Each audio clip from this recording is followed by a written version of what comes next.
Chapter 1. The debt acknowledged. The water still clung to Harry's robes like the memory of drowning, each droplet a small, cold reminder of the hour he had spent beneath the Black Lake.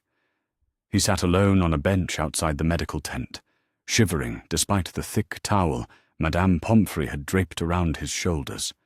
The February air bit at his exposed skin, but the cold came from within as much as without, a bone-deep exhaustion that made his limbs feel leaden and his thoughts move like honey.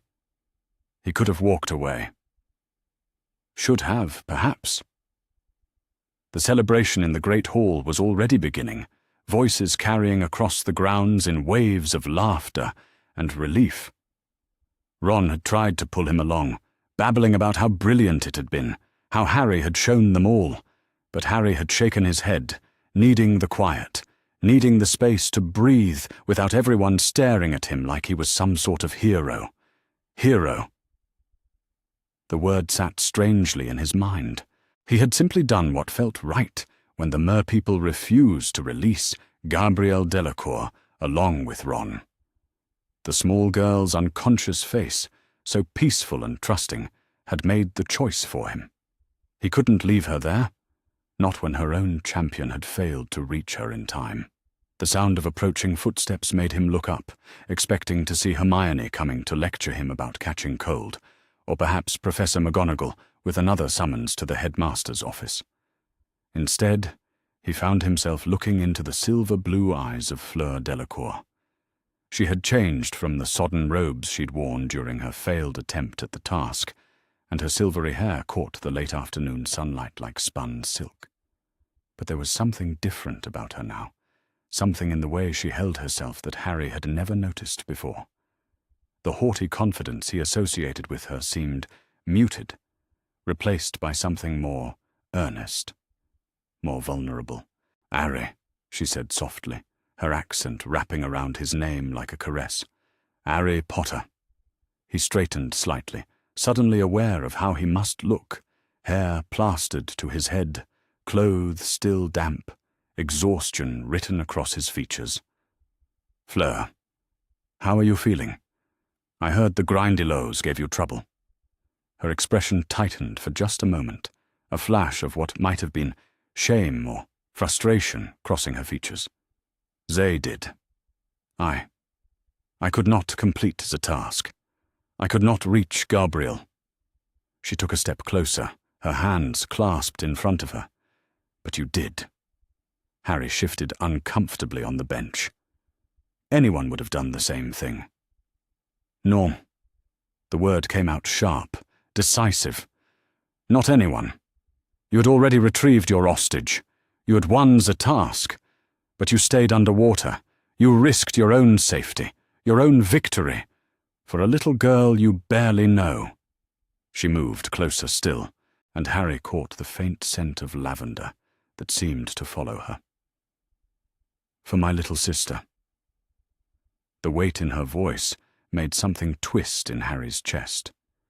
He thought of Gabriel's small hand in his as he'd pulled her through the water, of the way she'd coughed and gasped when they'd finally broken the surface, of the terror in Fleur's eyes as she'd rushed into the lake despite her injuries, desperate to reach them both. "She's just a kid," Harry said quietly. "I couldn't leave her there."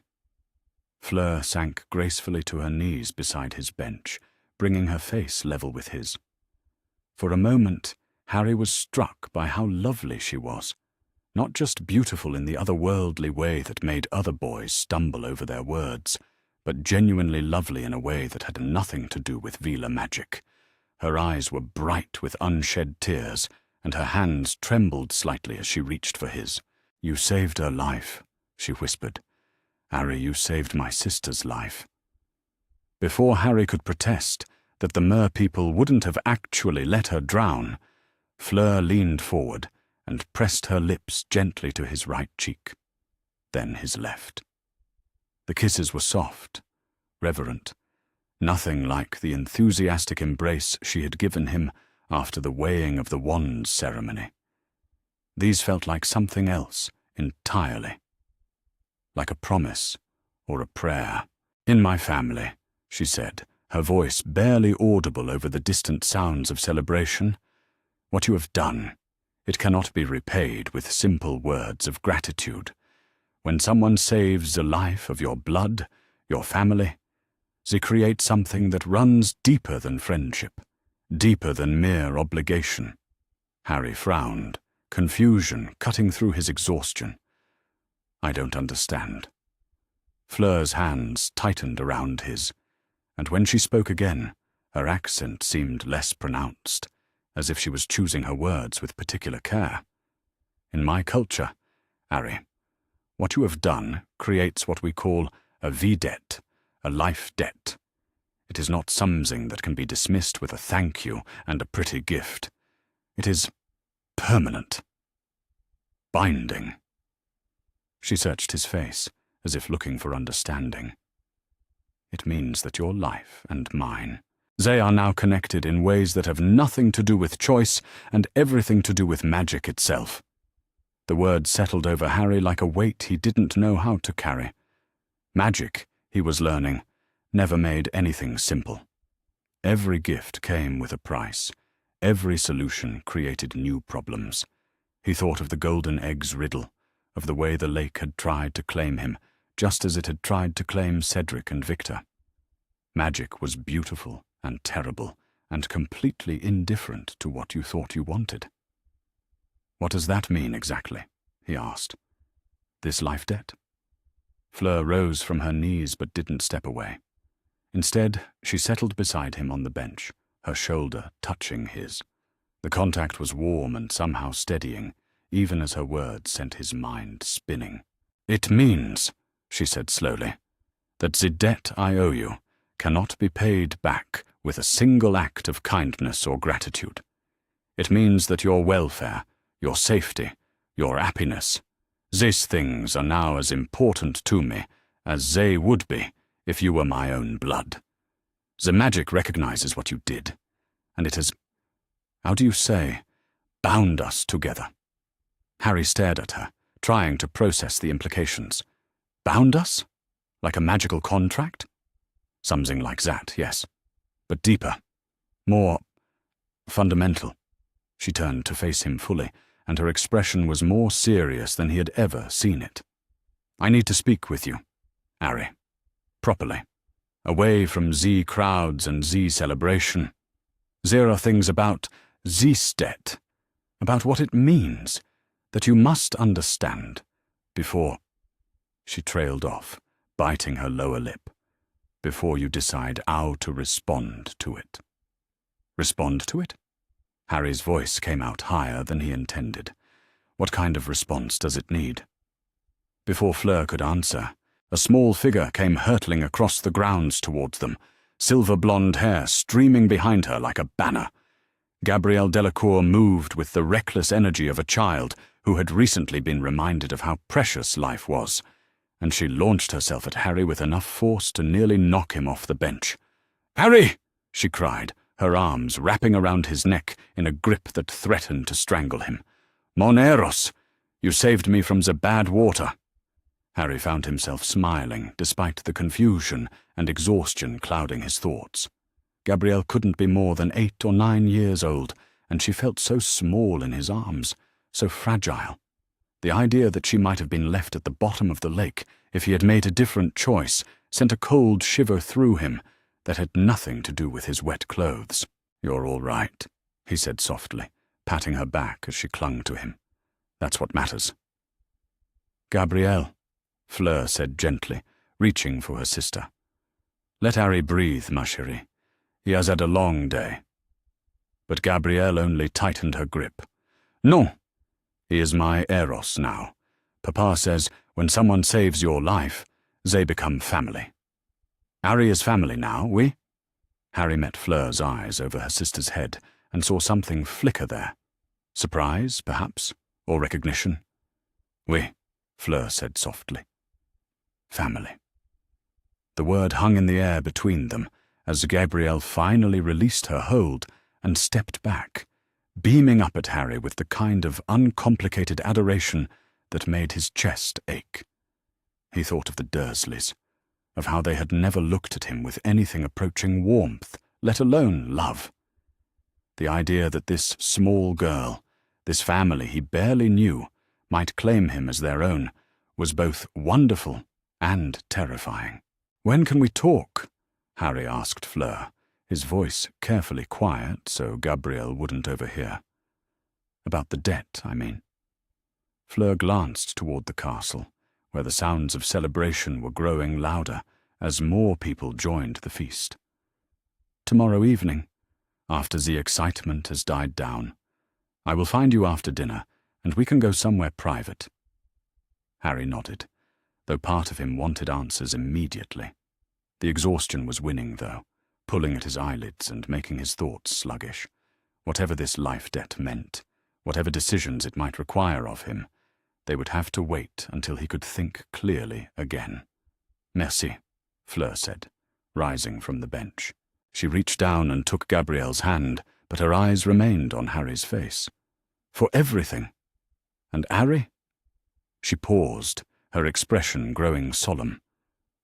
"What I told you about the debt being permanent, I was not exaggerating. What you have done, it changes things. Between us, between our families. Please think about that before we speak tomorrow." Harry watched as she led Gabrielle away, the little girl chattering excitedly in rapid French as they walked toward the castle. The bench suddenly felt much colder without Fleur's presence beside him, and Harry pulled the towel more tightly around his shoulders. Permanent. Binding. Family. The words echoed in his mind as he finally forced himself to stand and follow the path back to the castle. He had entered the Black Lake that morning as simply Harry Potter, unwilling Triwizard champion. He was emerging from its aftermath as something else entirely, though what that something was, he couldn't begin to guess.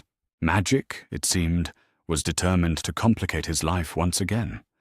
But as he thought of Gabrielle's grateful embrace and Fleur's serious silver eyes, Harry found he wasn't entirely sure he minded.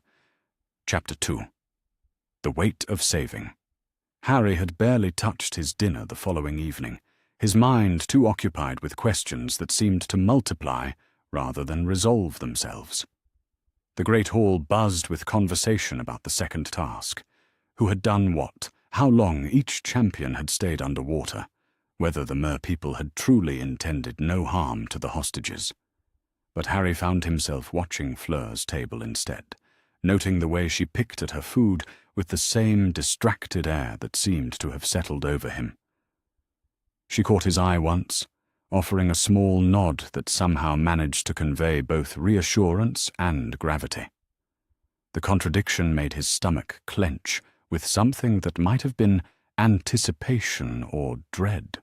When she finally approached him, after the last of the students had filtered out of the hall, Harry was surprised by the relief that flooded through him. The waiting had been almost worse than whatever revelation she might have in store. "Are you ready?" she asked simply, her French accent softer than usual, as if she were taking extra care with her words. Harry nodded, not trusting his voice. He followed her through corridors he rarely travelled, away from the common routes between Gryffindor Tower and his usual haunts. The Transfiguration classroom she led him to was empty and dim, moonlight streaming through tall windows to cast geometric shadows across the desks. Fleur waved her wand to light the wall sconces, then cast what Harry recognized as a privacy charm. The air in the room seemed to thicken slightly, taking on the muffled quality that meant their conversation would be protected from curious ears. "Thank you," she said, as she settled into the chair across from him, "for agreeing to listen. I know this must be confusing for you." Harry leaned back in his chair, trying to project a calm he didn't feel. "You said the life debt was permanent, that it bound us together somehow. I've been thinking about it all day, and I still don't understand what that means." Fleur was quiet for a long moment, her silver eyes studying his face as if she were trying to read something written there. When she spoke again, Her voice carried a weight that made Harry think of ancient things, of traditions that had been old when Hogwarts was young. "My family," she began. "We are not just wizards, Harry. My grandmère, she was Vila, full-blooded, from the mountains of Bulgaria, where they still live as they always have.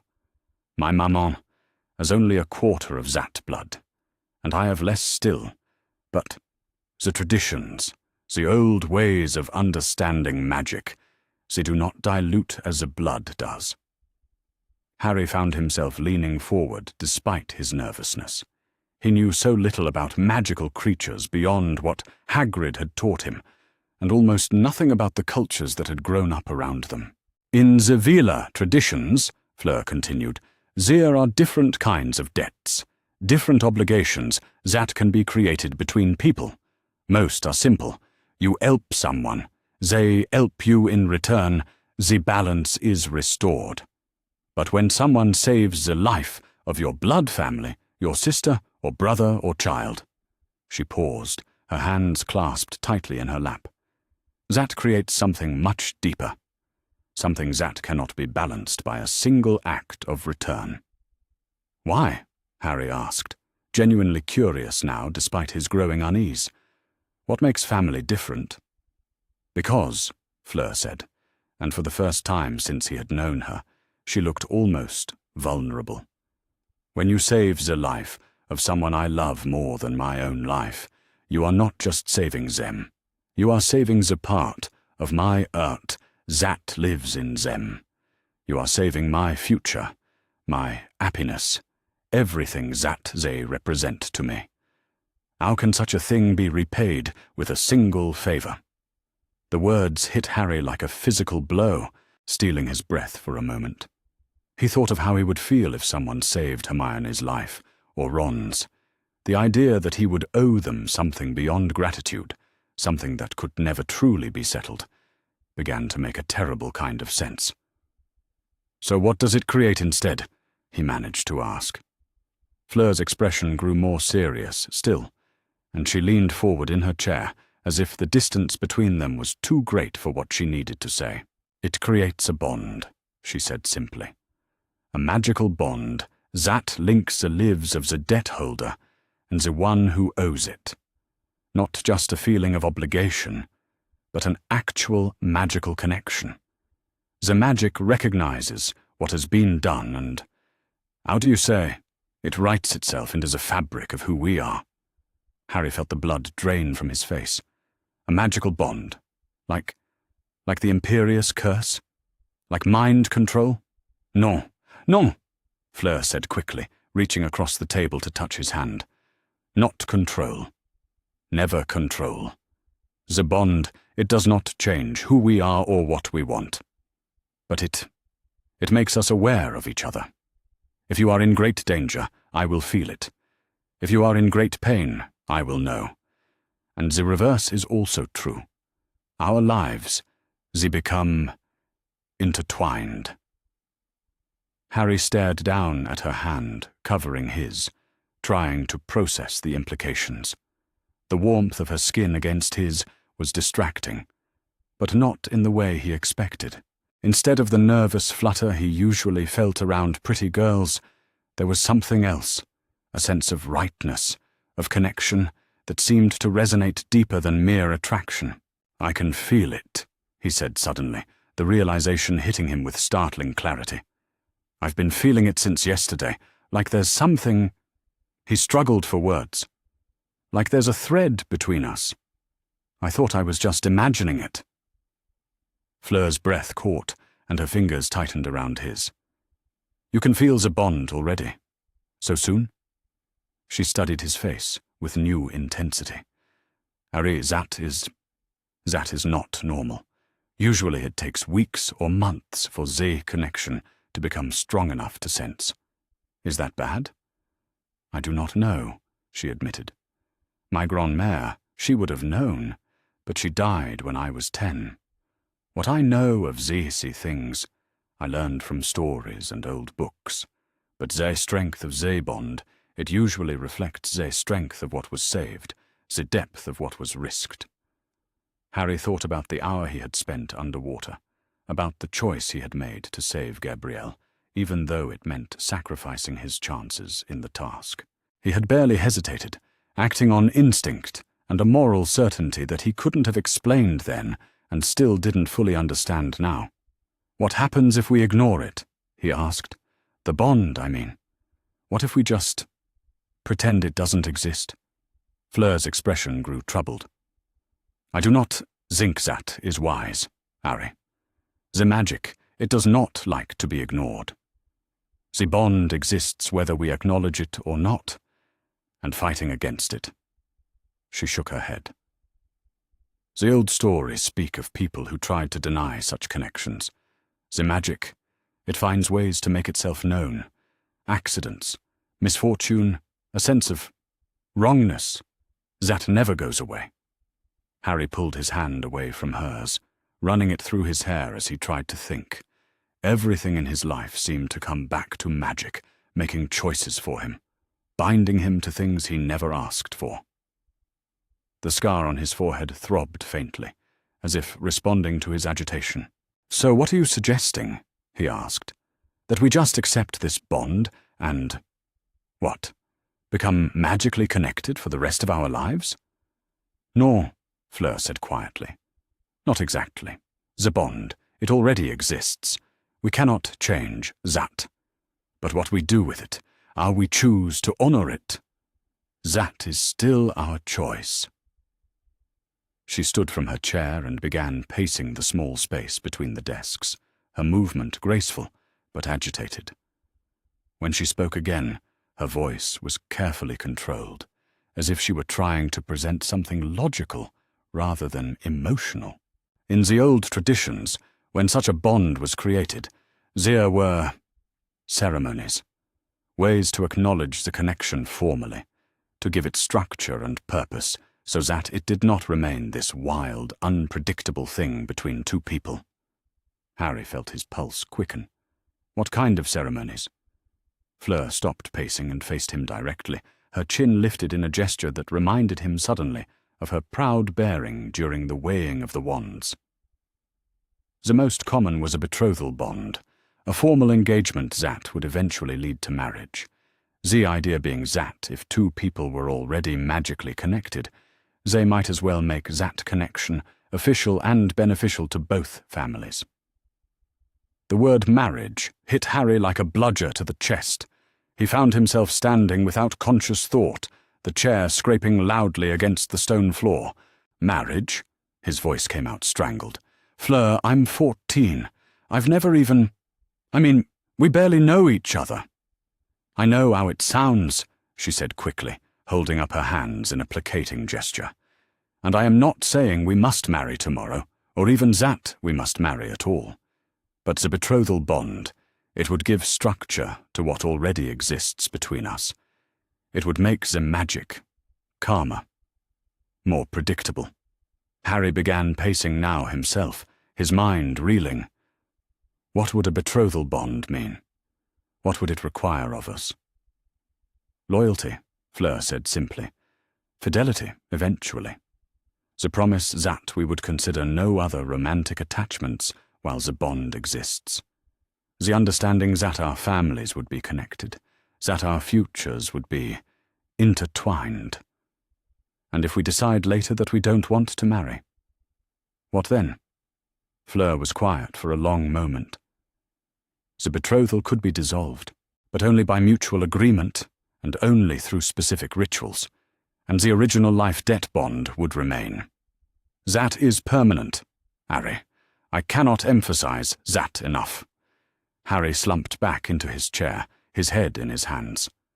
A week ago, his biggest concern had been passing his defense against the dark arts essay. Now he was contemplating magical bonds and betrothal ceremonies with a girl he had barely spoken to before yesterday. "Is there another option?" he asked, without looking up. "Something less permanent?" "Perhaps," Fleur said softly. She returned to her seat and waited until he looked at her again, before continuing. "The bond could remain unstructured. We could simply live with it, learn to understand it as it develops. But, Harry, that is also a choice with consequences. An unstructured bond of this strength. It will influence our lives whether we want it to or not. Our magic will be partially intertwined. We will be drawn to each other, especially in times of danger or strong emotion. Our dreams may begin to touch. Our emotions may begin to affect each other. The more she spoke, the more Harry felt like he was drowning all over again. But instead of lake water, it was possibilities and consequences that were closing over his head. "I need time," he said finally. "I need to think about this. Maybe do some research. This is—" He gestured helplessly at the space between them. "This is too big for me to decide right now." Fleur nodded, though he caught a flash of what might have been disappointment in her eyes. "Of course, this is not a decision to make lightly. But, Harry," she leaned forward again, her expression earnest. "Please do not take too long. The bond, it will continue to grow stronger every day we do not address it. And the longer we wait, the more intense the consequences of our choice will become." Harry stood again, suddenly desperate to be alone with his thoughts. "How long do I have before the bond becomes too strong to manage?" "I do not know," she admitted. "A few weeks, perhaps. A month. The stories are not precise about such things, and every bond is different. But, Harry, you should know." She hesitated, then seemed to gather her courage. "The bond we share, it is already stronger than most. The fact that you can feel it, that it formed so quickly. This is not a minor magical connection. What you did for Gabrielle, what it meant to me. The magic has taken that very seriously indeed." Harry nodded, though he wasn't sure he understood the full implications yet. "I'll research it. I'll figure out who I can talk to, and I'll give you an answer as soon as I can." "Merci," Fleur said, rising as well. "And Harry, please remember that, whatever this bond is, whatever it requires of us, it was created by your choice to save my sister's life. It exists because you chose compassion over victory, because you risked yourself for someone you barely knew. The magic, it recognizes such things. It rewards them." She moved toward the door, then paused with her hand on the handle. "The bond, it is not a punishment, Ari. It is recognition. The magic's way of acknowledging that what you did was extraordinary, and that extraordinary actions deserve extraordinary connections."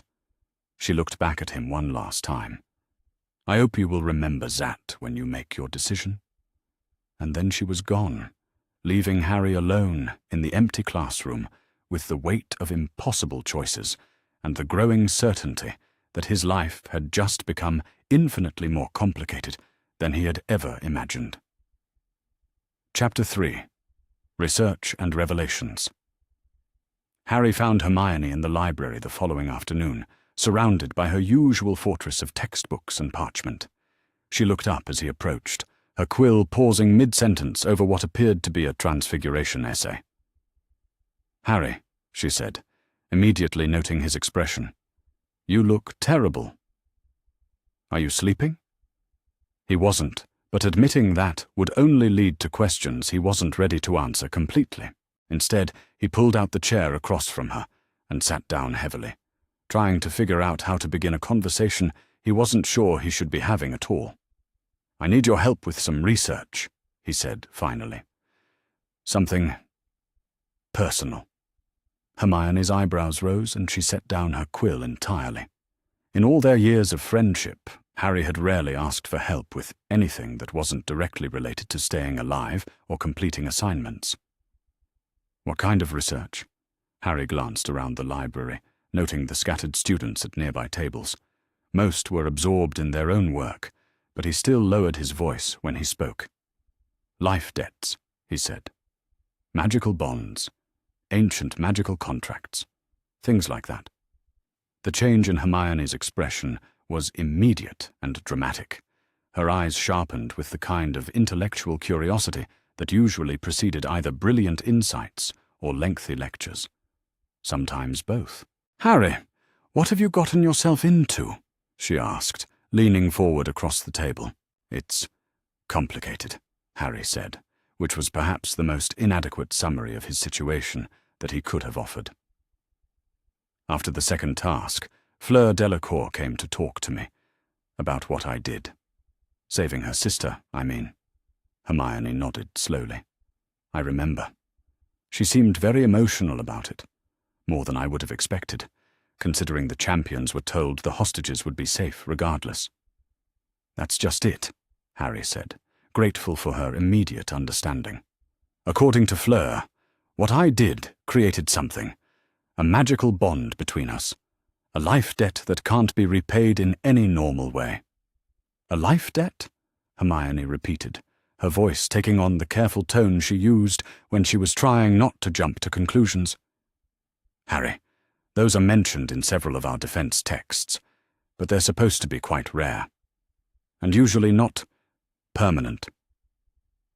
"That's what I thought too. But Fleur says this one is different because I saved her sister. Family, not just Fleur herself. She says in Vila culture that creates something much more binding." Hermione was quiet for a long moment, her mind clearly racing through possibilities and implications. When she spoke again, it was with the focused determination that meant she had shifted into full research mode. "We need to find out if she's telling the truth," she said, already beginning to gather her things. "Not that she's lying necessarily, but magical traditions can be, interpreted differently by different cultures. We need to know what the actual magical theory says about bonds like this." Harry felt a wave of relief wash over him. This was exactly why he had come to Hermione first, rather than trying to muddle through the research alone. She approached problems systematically, without the emotional reactions that would have come from Ron or the mysterious agenda he was beginning to suspect from Dumbledore. They moved to the restricted section, where Hermione's prefect status granted them access to books that would have been off-limits to Harry alone. She pulled volumes from the shelves with the kind of efficient precision that suggested she had been planning this research strategy from the moment he mentioned life debts. "Start with this one," she said, handing him a thick tome bound in deep blue leather. "Magical Bonds and Ancient Obligations by Lysander Thornfield. It's considered the definitive work on the subject." Harry opened the book carefully, noting the aged parchment and the faint, magical glow that emanated from the text itself. The table of contents alone was daunting. Chapters on blood bonds, marriage bonds, debt bonds, oath bonds, and several types of magical contracts he had never heard of.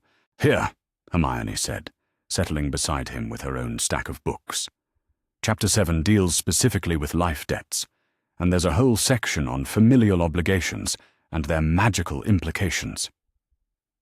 They read in companionable silence for nearly an hour, the familiar rhythm of research helping to calm Harry's agitated thoughts. Gradually, though, what he was reading began to make his anxiety return with renewed force. "Hermione," he said finally, his finger marking a particularly troubling passage. "Listen to this. Life debts created through the salvation of blood, family members carry a fundamentally different magical weight than those incurred through personal rescue. The magic recognizes the broader implications of such an act, the preservation not merely of a single life, but of the emotional and familial connections that define the debt holder's essential happiness and well-being." Hermione looked up from her own book, her expression troubled. "That sounds like what Fleur told you. What does it say about the permanence?" Harry flipped ahead several pages, scanning for relevant passages. "Such bonds, once formed, cannot be dissolved through simple acts of reciprocal kindness. The magic involved operates on a level too fundamental to be satisfied by temporary gestures. Instead, these debts require either formal acknowledgement through ceremony, structured management through contractual frameworks, or—" Harry's voice trailed off as he read the final option. "Or what?" Hermione prompted. or they must be allowed to develop naturally, regardless of the personal cost to those involved. Harry finished quietly. They looked at each other across the table, the implications settling between them like a weight. "What did Fleur suggest?" Hermione asked. "For managing it, I mean." Harry felt heat rise in his cheeks, but forced himself to answer honestly. "A betrothal bond. She said it would give structure to the connection. Make it calmer, more predictable." "A betrothal bond," Hermione repeated flatly. "Harry, you're 14. "I know that," Harry said, more sharply than he intended. "Do you think I don't know that? But according to this," he gestured at the book, "age isn't really a factor in magical bonds. They form based on the magical significance of the act that created them, not the personal readiness of the people involved." Hermione was quiet for a moment, clearly processing this information alongside her own research. "There's something else you should see," she said finally, pulling one of her books closer. "This is Vila Heritage and Magical Integration by Fleur Delacour." "Delacour?" Harry asked, startled by the familiar surname. "Yes, I think it might be Fleur's mother, or perhaps an aunt. Published about 20 years ago." She flipped to a marked page. "Here. The integration of Vila magical heritage into wizarding society has been complicated by fundamental differences in how the two cultures approach magical bonds and obligations. Where wizarding tradition tends to treat such bonds as contractual arrangements that can be negotiated and dissolved, Vila culture recognizes them as expressions of natural magical order that must be honored regardless of personal preference." Harry leaned back in his chair, feeling overwhelmed again. "So she's not just making this up. It really is a cultural difference." "It seems so. But Harry, that doesn't mean you have to accept her cultural interpretation. You're not Vila. Your magical heritage follows different rules." "But the bond itself is real," Harry said, remembering the strange sense of connection he had been feeling. "I can feel it. Hermione, since the moment I pulled Gabrielle out of the lake, there's been this awareness of Fleur. Like there's a thread connecting us that I can't ignore." Hermione studied his face carefully. "You can actually feel it? That's significant, Harry. Most magical bonds take weeks or months to become perceptible." "That's what Fleur said too." Harry rubbed his temples, where a headache was beginning to form. She seemed surprised by how strong it was already. "Let me see what this says about bond strength," Hermione murmured, flipping through several more pages. "Here we are. The strength of a life debt bond is directly correlated to the emotional and magical significance of the Rescue Act. Bonds that form quickly and powerfully typically indicate either extraordinary magical compatibility between the participants or an act of salvation that carried unusual personal risk or moral weight." "Moral weight," Harry repeated. "What does that mean?" "I think," Hermione said slowly, "it means the magic is responding not just to the fact that you saved Gabrielle, but to why you saved her. You chose to risk your own safety and success in the tournament for a little girl you barely knew. The magic recognizes that kind of selflessness." Harry thought about that moment in the lake, the decision that had felt so obvious at the time. Looking back, he still couldn't imagine making any other choice, which somehow made the magical bond feel both more natural and more frightening. "There's something else," Hermione said, her voice taking on a note of concern. "About what happens if the bond is ignored or fought against." Harry's stomach dropped. "What does it say?" "Attempts to deny or suppress established life debt bonds often result in magical backlash for both parties. Symptoms can include magical instability, emotional volatility, physical illness, and in extreme cases, complete magical exhaustion. The magic will continue to seek expression and acknowledgement until proper measures are taken." "Magical exhaustion?" Harry asked weakly. "Loss of magical power?" "Sometimes permanent." Hermione closed the book with more force than necessary. "Harry, this isn't something you can just ignore and hope it goes away." He already knew that, but hearing it confirmed by multiple authoritative sources made the reality of his situation sink in more fully. Whatever choice he made about Fleur's offer, it would have consequences that would follow him for the rest of his life. "What would you do?" he asked finally. "If you were in my position?" Hermione was quiet for a long time, clearly weighing her words carefully. "I think," she said eventually, "that you need more information before you make any decisions.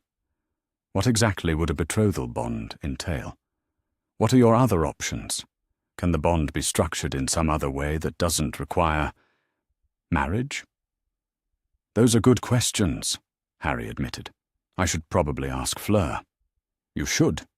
But Harry—" Hermione hesitated, then seemed to make up her mind about something. "You should also consider that this might not be entirely about the life debt. Fleur is 17. She's intelligent, and she's from a prominent magical family.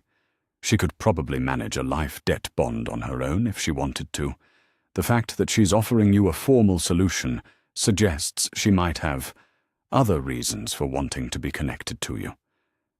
The implication hit Harry like a cold shock. "You think she's interested in me? Romantically?" "I think," Hermione said carefully, "that you saved her sister's life, which would make you important to her regardless. But the way she approached you, the solutions she's offering, it's worth considering that the life debt might not be the only factor in her thinking." Harry stared down at the books spread across the table, his mind reeling with new possibilities and complications. He had been so focused on the magical bond and its requirements that he hadn't fully considered the personal dimension of what Fleur was offering. "I need to talk to her again," he said finally. "Ask more questions. Understand what she really wants from all this." "That's probably wise," Hermione agreed. "But Harry, whatever you decide, make sure it's what you want, not just what the magic requires.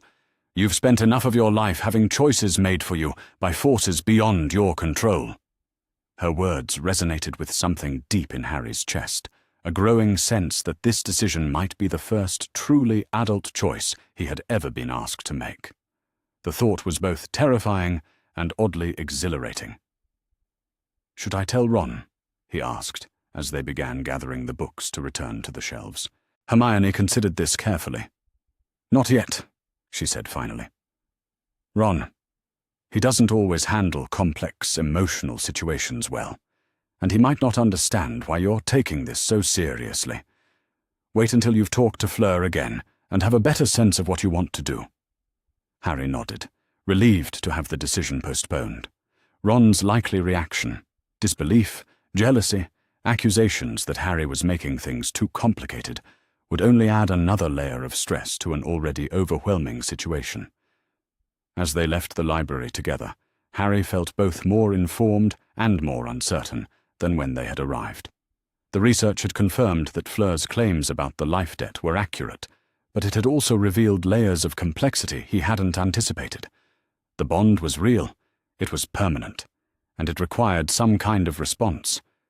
The question now was what kind of response he wanted to give, and whether he was ready for the consequences of that choice.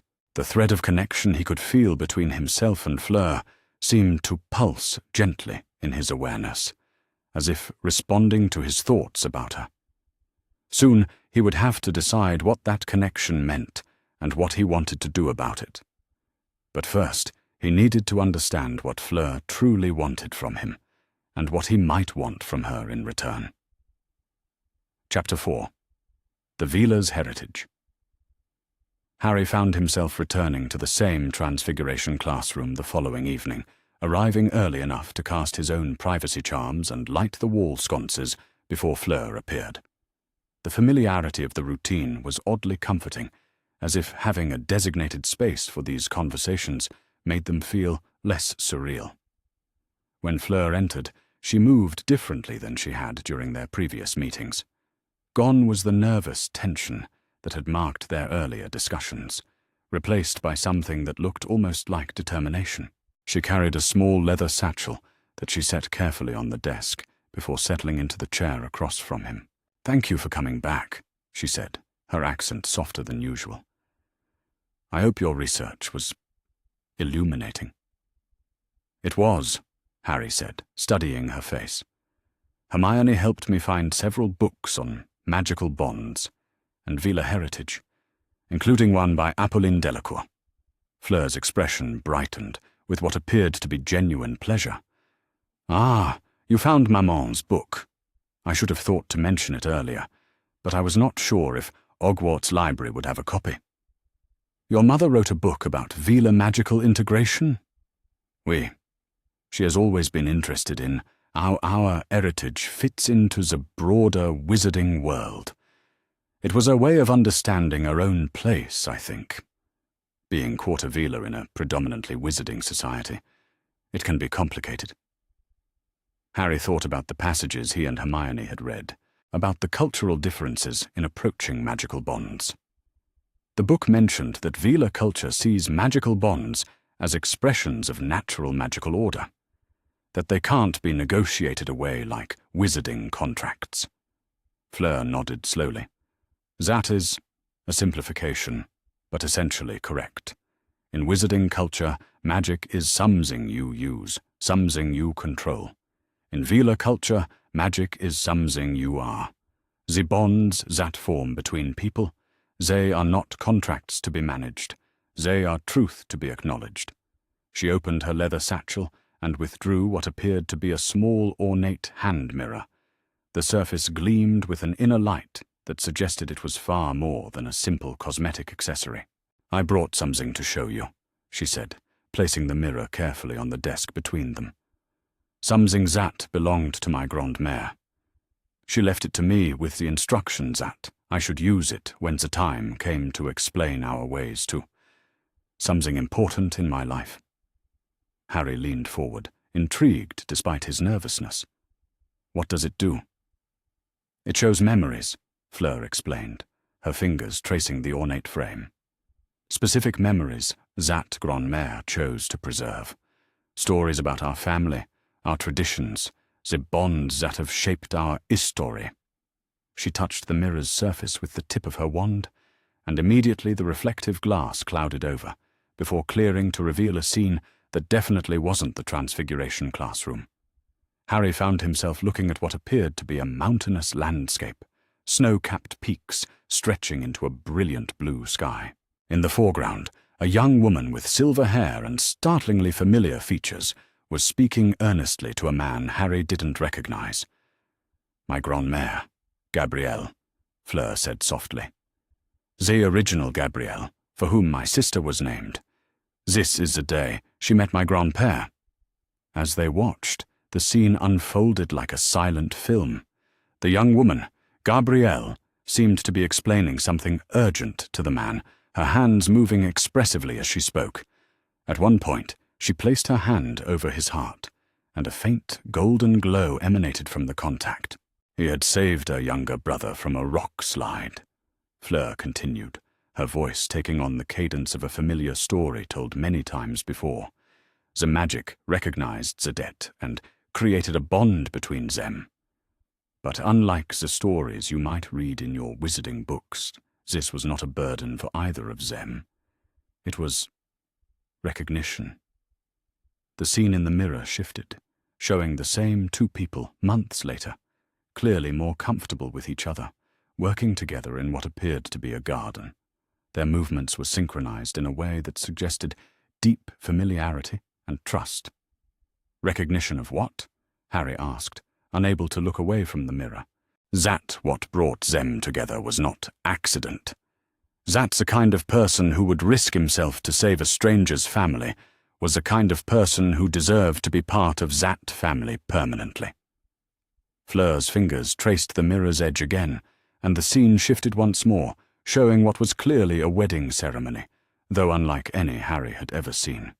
The bride and groom were surrounded by swirling lights that seemed to dance between them. The bond they chose to honor became something beautiful, Fleur said.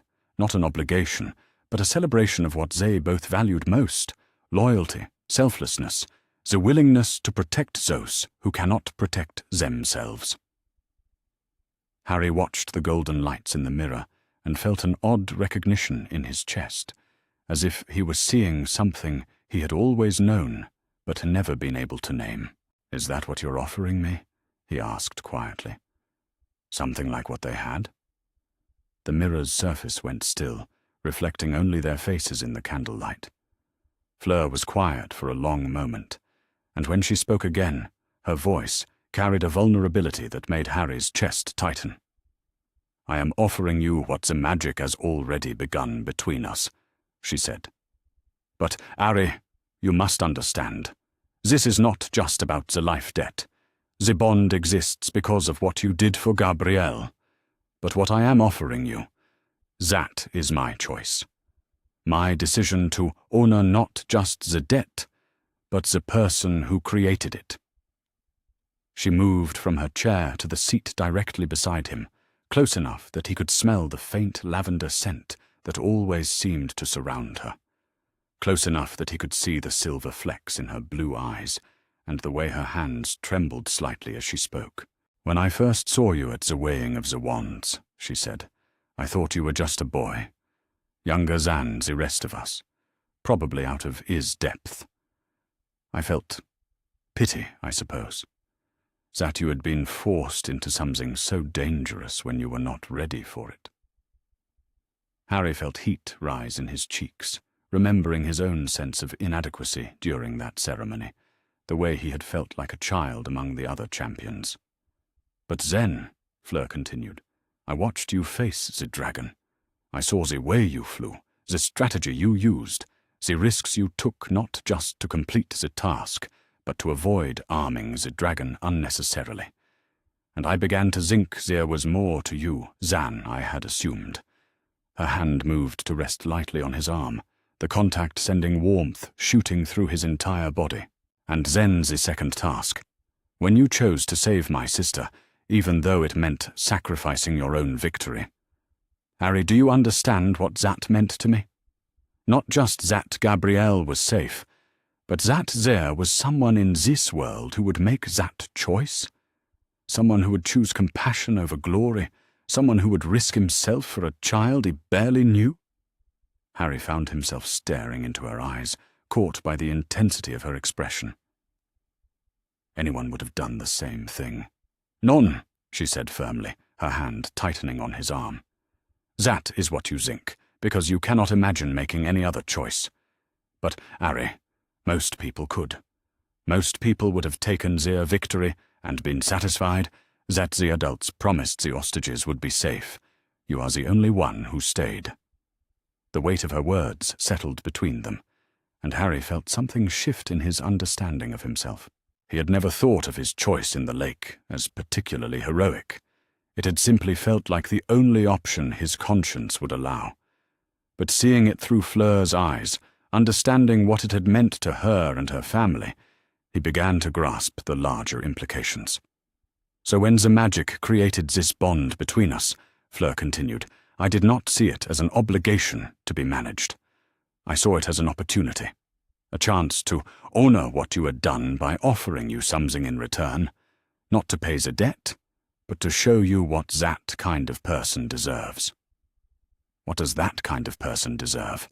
Harry asked, his voice barely above a whisper. Fleur's free hand rose to trace the line of his jaw, her touch feather-light but electrifying. "Loyalty," she said softly. "Devotion. Someone who will choose you, the way you chose Gabriel. Without hesitation, without calculation, because that is simply how the world should work." The space between them had somehow diminished to nothing, and Harry found himself leaning closer without conscious thought. Her eyes had darkened, and her lips were parted slightly, as if she wanted to say something more but couldn't find the words. "Fleur," he said, not entirely sure what he meant to say next. "I know you are young," she whispered. "I know this must seem overwhelming. But, Harry, what I feel for you, it is not just gratitude. It is not just the bond, the magic created. It is my choice to see in you everything I hope to find in a partner, everything I want to protect and cherish, and—" She stopped speaking abruptly, her eyes widening, as if she had revealed more than she intended. But she didn't pull away, and neither did Harry. Instead, he found himself raising his own hand to cover hers where it still rested against his face. "Everything you want to what?" he prompted gently. "Everything I want to love," she finished quietly, and the word hung in the air between them like a confession.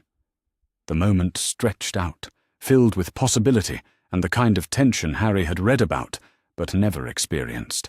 He could feel his heart racing, could see the pulse at the base of Fleur's throat, could smell the lavender and something uniquely her that made his head spin. Almost without thinking, he began to lean closer, drawn by impulse and the sudden certainty that kissing Fleur Delacour was something he wanted more than he had ever wanted anything in his life. Her eyes fluttered closed, her lips tilting up to meet his, and for a moment the rest of the world ceased to exist. But just before their lips could touch, a sound from the corridor outside made them both freeze. Footsteps, moving past the classroom door, followed by Professor McGonagall's distinctive voice, calling out what sounded like instructions to a student. The spell of the moment shattered, and they pulled apart with identical expressions of breathless confusion. Fleur's hand fell from his face, and Harry found himself missing the contact immediately. Fleur began, then stopped, pressing her fingers to her lips, as if she could still feel the kiss that hadn't quite happened. "I should probably think about all of this," Harry said, his voice coming out rougher than he intended. "What you've told me tonight, I mean. About the bond and the choices and the fact that I am falling in love with you," Fleur asked with a rueful smile. Harry felt his face burn, but he managed a nod.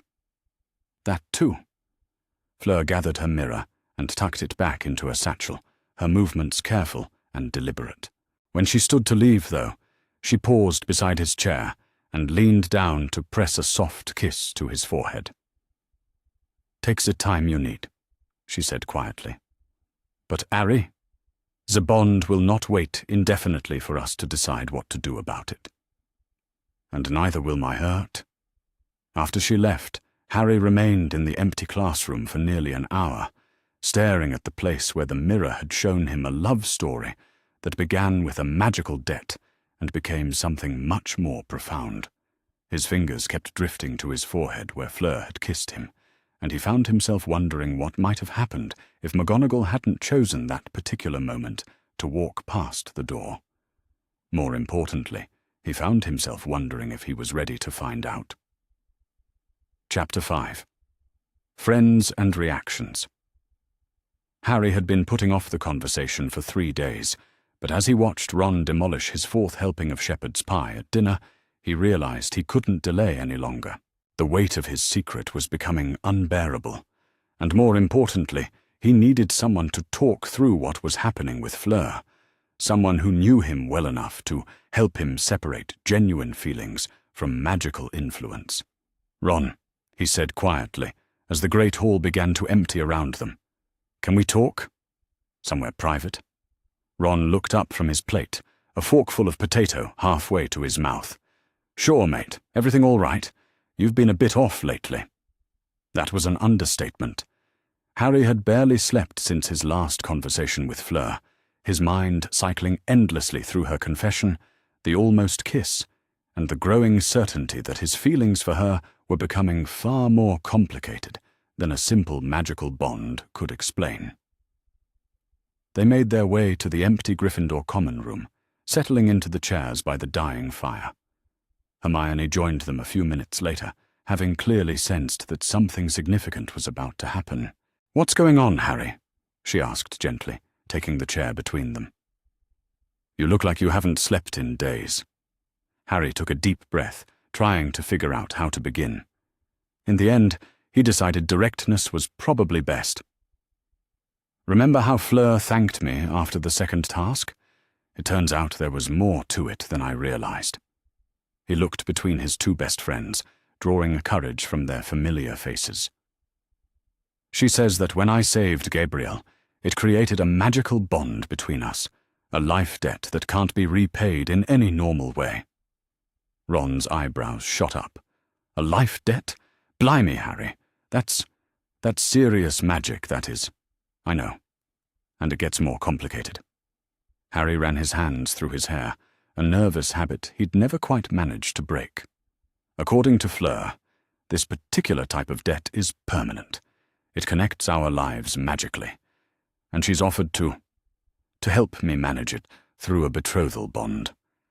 The silence that followed was deafening. Ron's face went through several expressions in rapid succession. Confusion, disbelief, and finally something that looked uncomfortably like anger. A betrothal? Ron said, his voice rising. Harry, you're 14, and you barely know her. I know how it sounds. Do you? Ron interrupted, standing up so abruptly that his chair scraped against the stone floor. Because it sounds like you're about to sign your life away to some girl just because she's pretty and has a French accent. Harry felt a flush of irritation rise in his chest. It's not about how she looks, Ron. Isn't it? Ron began pacing in front of the fire, his hands gesticulating wildly. Come on, Harry. She's part Veela. Everyone knows Veelas can influence people, make them think they're feeling things they're not. How do you know this whole life debt thing isn't just an excuse to get her hooks into you? Because I've researched it, Harry said, his voice sharper than he intended. Hermione helped me. The magical theory is sound. Ron, this isn't some made-up story Fleur invented. Hermione shifted uncomfortably in her chair. The books do support what Fleur told Harry, she said carefully. Life debts involving family members are documented as being more binding than typical magical obligations. Ron whirled on her. So you're supporting this madness too? I'm not supporting anything, Hermione said firmly. I'm just saying that Harry's research indicates Fleur is telling the truth about the magical aspects. But Ron does have a point about the Veela influence, Harry. How can you be sure your feelings are entirely your own?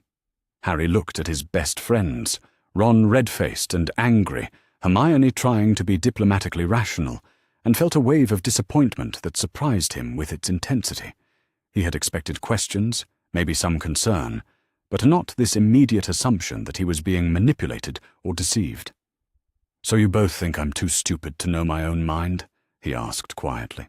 That's not what we're saying, Hermione began. That's exactly what you're saying, Harry interrupted, standing to face Ron directly.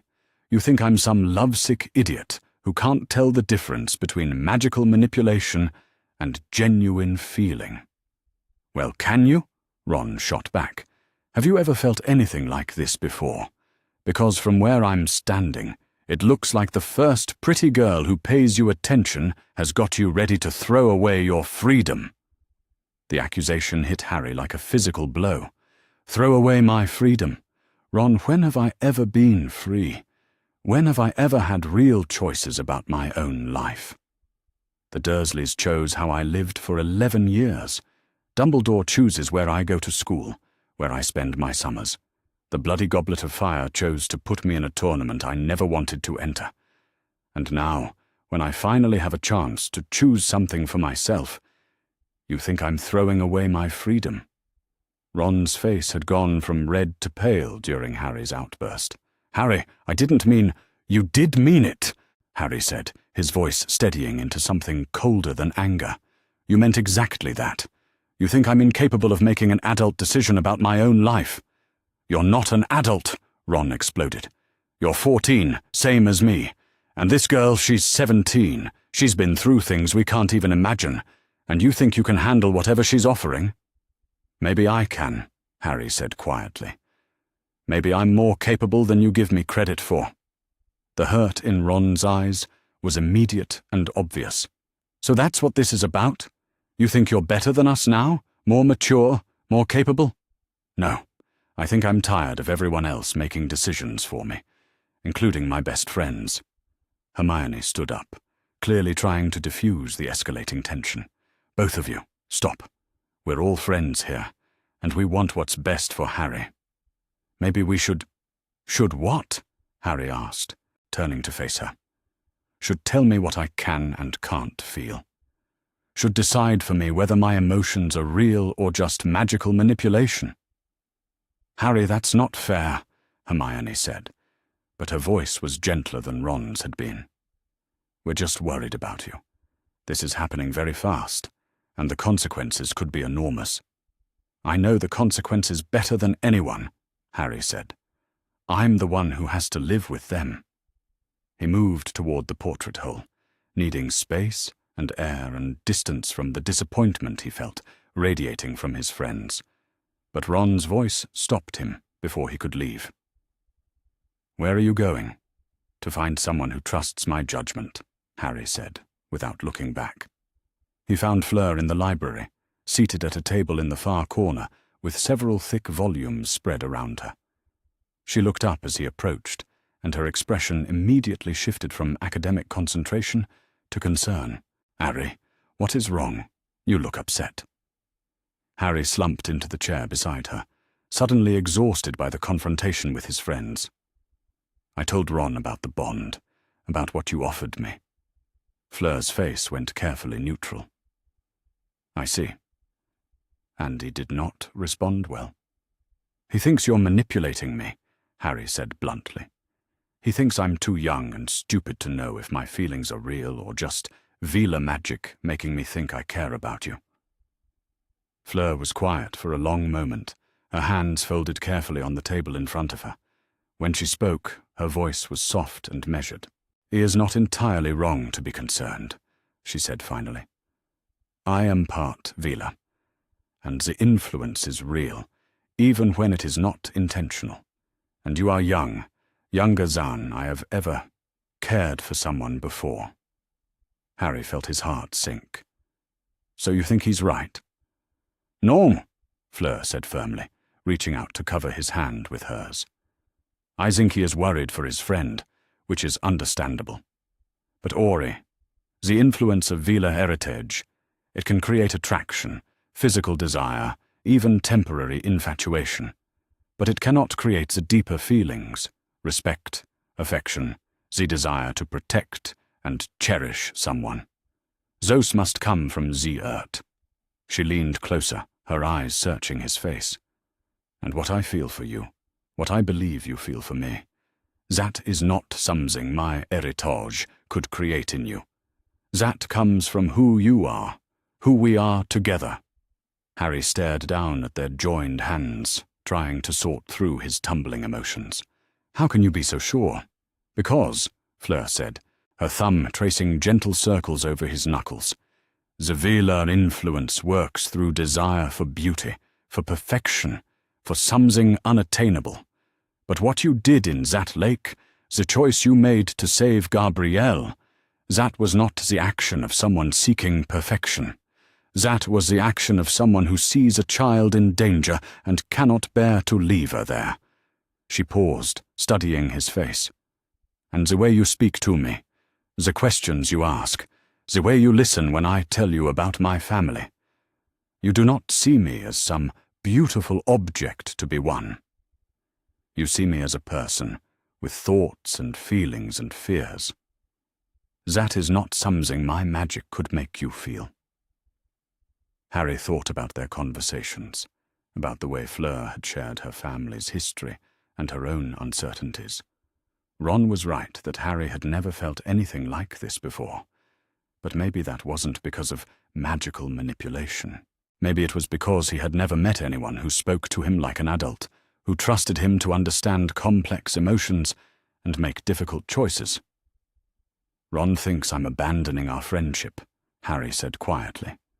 Fleur's grip on his hand tightened. Are you? The question forced Harry to examine something he had been avoiding. His friendship with Ron had always been comfortable, easy, built on shared experiences and mutual loyalty. But lately, he had begun to feel the constraints of that dynamic.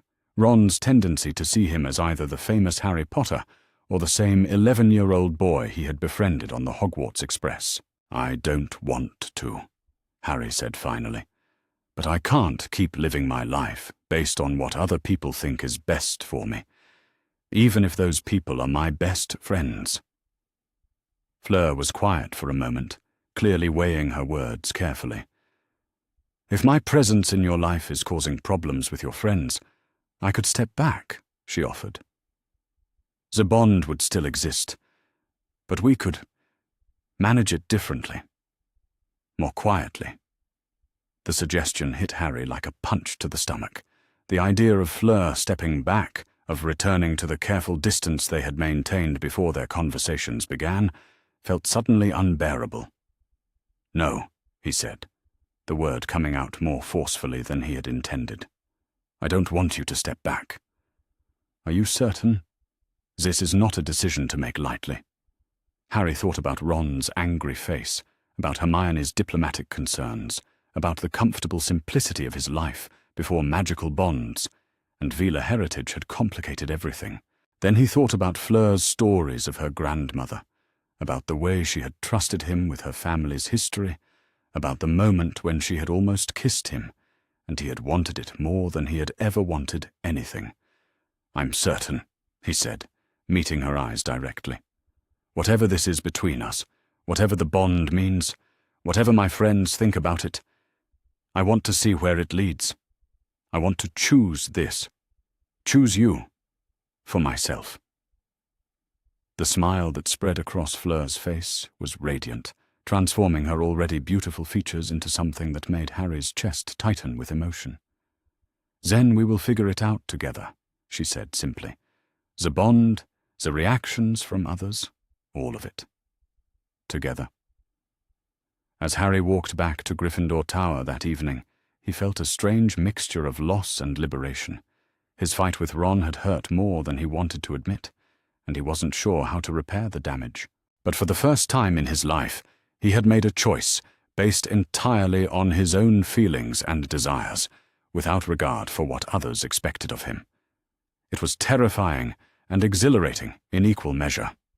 And as he thought about Fleur's smile when he had chosen to stay, Harry realized that whatever challenges lay ahead, he was finally beginning to understand what it meant to have agency over his own life. The question now was whether he was strong enough to handle the consequences of that newfound freedom. Chapter 6. The Delacour Family. The announcement that families would be visiting Hogwarts for the week leading up to the third task sent most of the school into a flutter of excitement and nervous preparation. Harry watched his classmates discuss their parents' upcoming visits with a mixture of envy and relief. Envy for the obvious affection in their voices, relief that he wouldn't have to endure the Dursleys' presence at Hogwarts. That relief evaporated entirely when Fleur found him in the library 3 days before the families were due to arrive.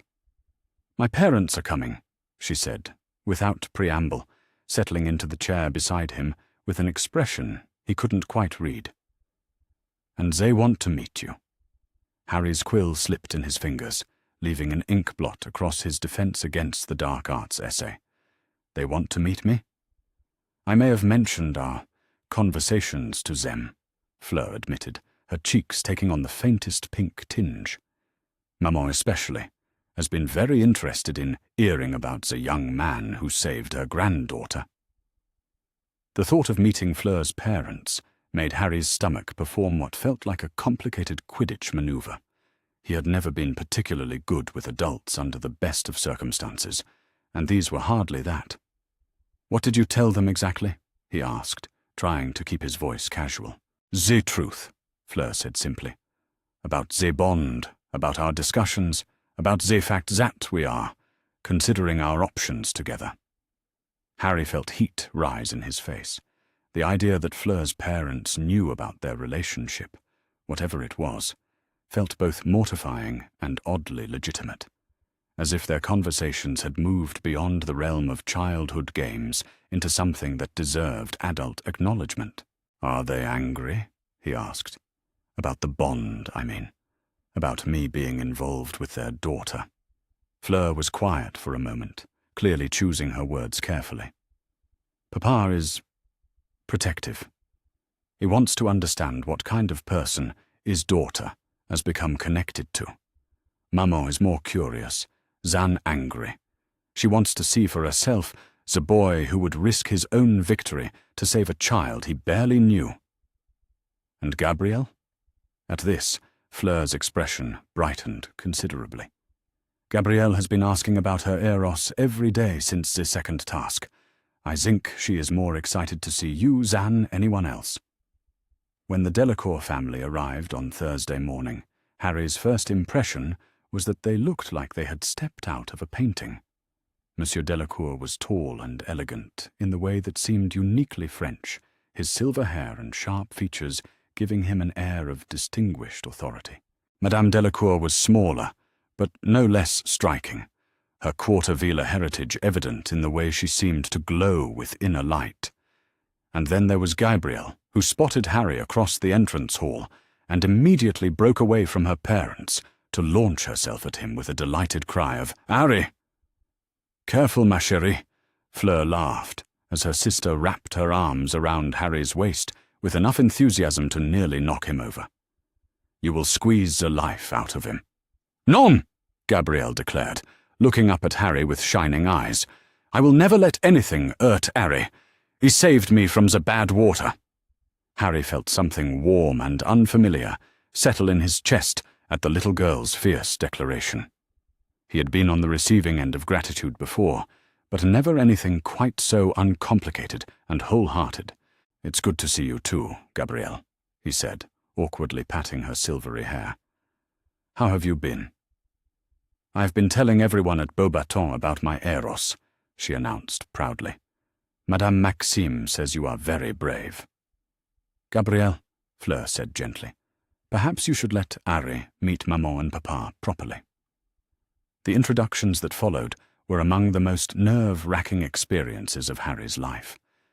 Monsieur Delacour studied him with sharp blue eyes that seemed to be cataloguing every detail, while Madame Delacour's gaze was more curious than suspicious, but no less intense.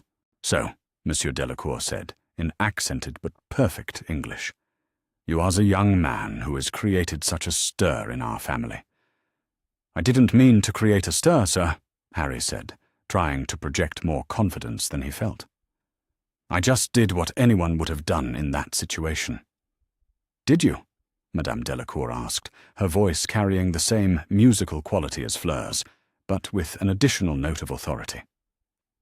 "Because according to the reports we have heard, you were the only champion who chose to save more than your assigned hostage, the only one who considered the welfare of another champion's family to be worth the risk to your own success." Harry felt his face grow warm under their combined scrutiny. "Gabrielle is just a little girl. I couldn't leave her there." "No, you could not," Monsieur Delacour said quietly, and something in his expression shifted. "That is what makes this interesting."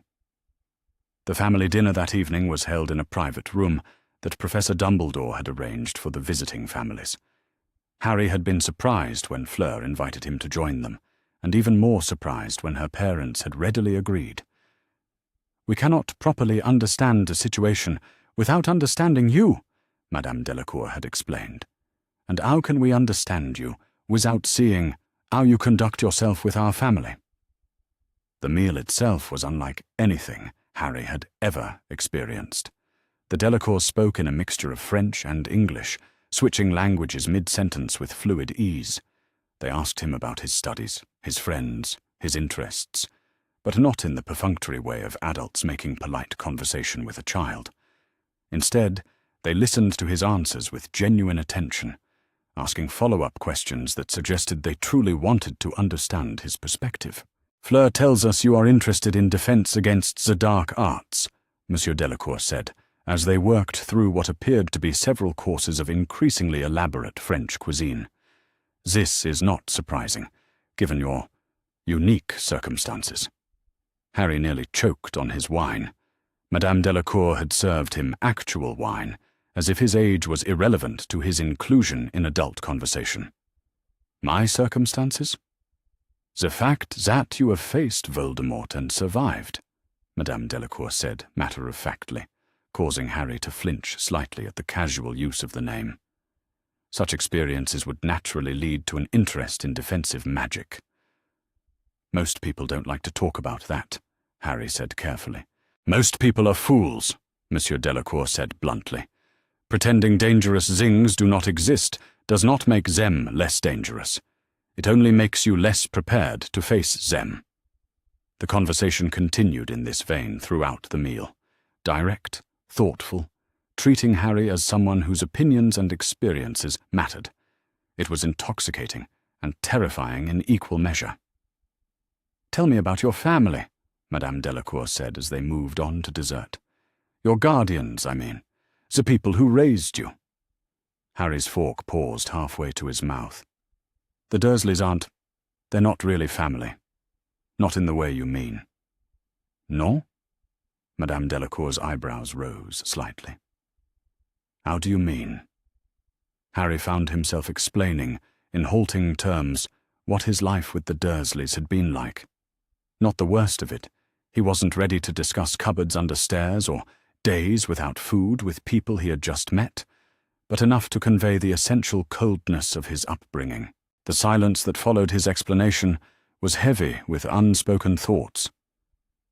"I see," Madame Delacour said finally, her voice carefully controlled.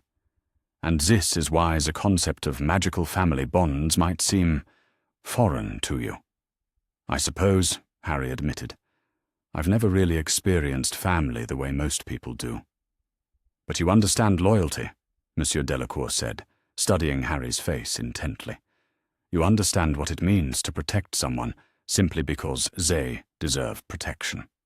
"Yes, sir." "Then you understand the foundation of what makes a family, even if you have not experienced the structure of one." After dinner, Madame Delacour asked to speak with Harry privately. They walked out onto one of Hogwarts' covered terraces, where the March air was crisp but not uncomfortably cold. "Fleur has told us about the bond between you," she said without preamble, "about the traditions that might apply, the options that exist for managing such a connection."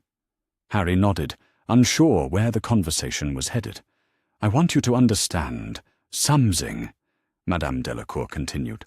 "In our family, we do not take such bonds lightly.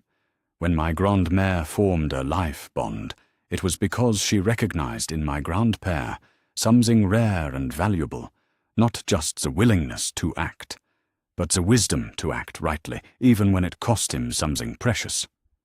She paused, looking out over the grounds where the last light of day was fading into dusk. "Fleur is my eldest daughter. She is intelligent, accomplished, and capable of managing her own life. But she is also precious to me, and the thought of her binding herself to someone unworthy." She turned to look at Harry directly. "This would be unacceptable." Harry swallowed hard. "And do you think I'm unworthy?" "I think," Madame Delacour said carefully, "that you are young, inexperienced, and facing pressures that would challenge someone twice your age.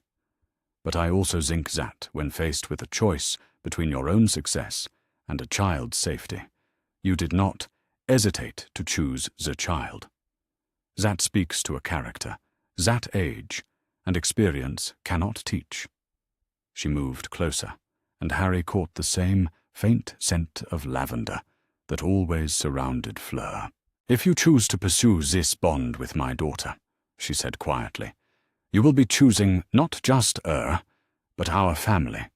You will be choosing our traditions, our expectations, our way of understanding loyalty and obligation.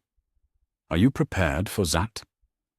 The question hung in the air between them, heavy with implications Harry wasn't sure he fully understood. "I don't know," he said honestly. "I'm still learning what all of this means. But I know that when I'm with Fleur, when I'm talking with your family, it feels like something I've been missing my whole life without realizing it." Madame Delacour smiled, and for the first time since meeting her, Harry saw where Fleur had gotten her radiant expression. "Then, perhaps," she said, "you are exactly the kind of person who deserves to discover what family can mean." As they rejoined the others, Harry felt a strange mixture of belonging and pressure settling around him like a new set of robes. The Delacours had accepted him. Tentatively, conditionally, but genuinely accepted him nonetheless. They had treated him like an adult, capable of making important decisions about his own life. But they had also made it clear that those decisions would carry weight far beyond his individual desires. If he chose Fleur, he would be choosing a way of life, a set of expectations, a place in a family structure that was both welcoming and demanding. Watching Gabriel curl up against his side as they sat by the fire, listening to Monsieur Delacour tell stories about French magical history, feeling the warmth of inclusion that radiated from every interaction, Harry found himself thinking that perhaps the weight of those expectations wasn't necessarily a burden. Perhaps, for someone who had spent his entire life on the outside looking in, the promise of belonging was worth whatever price it might demand. Chapter 7. Dumbledore's Concerns.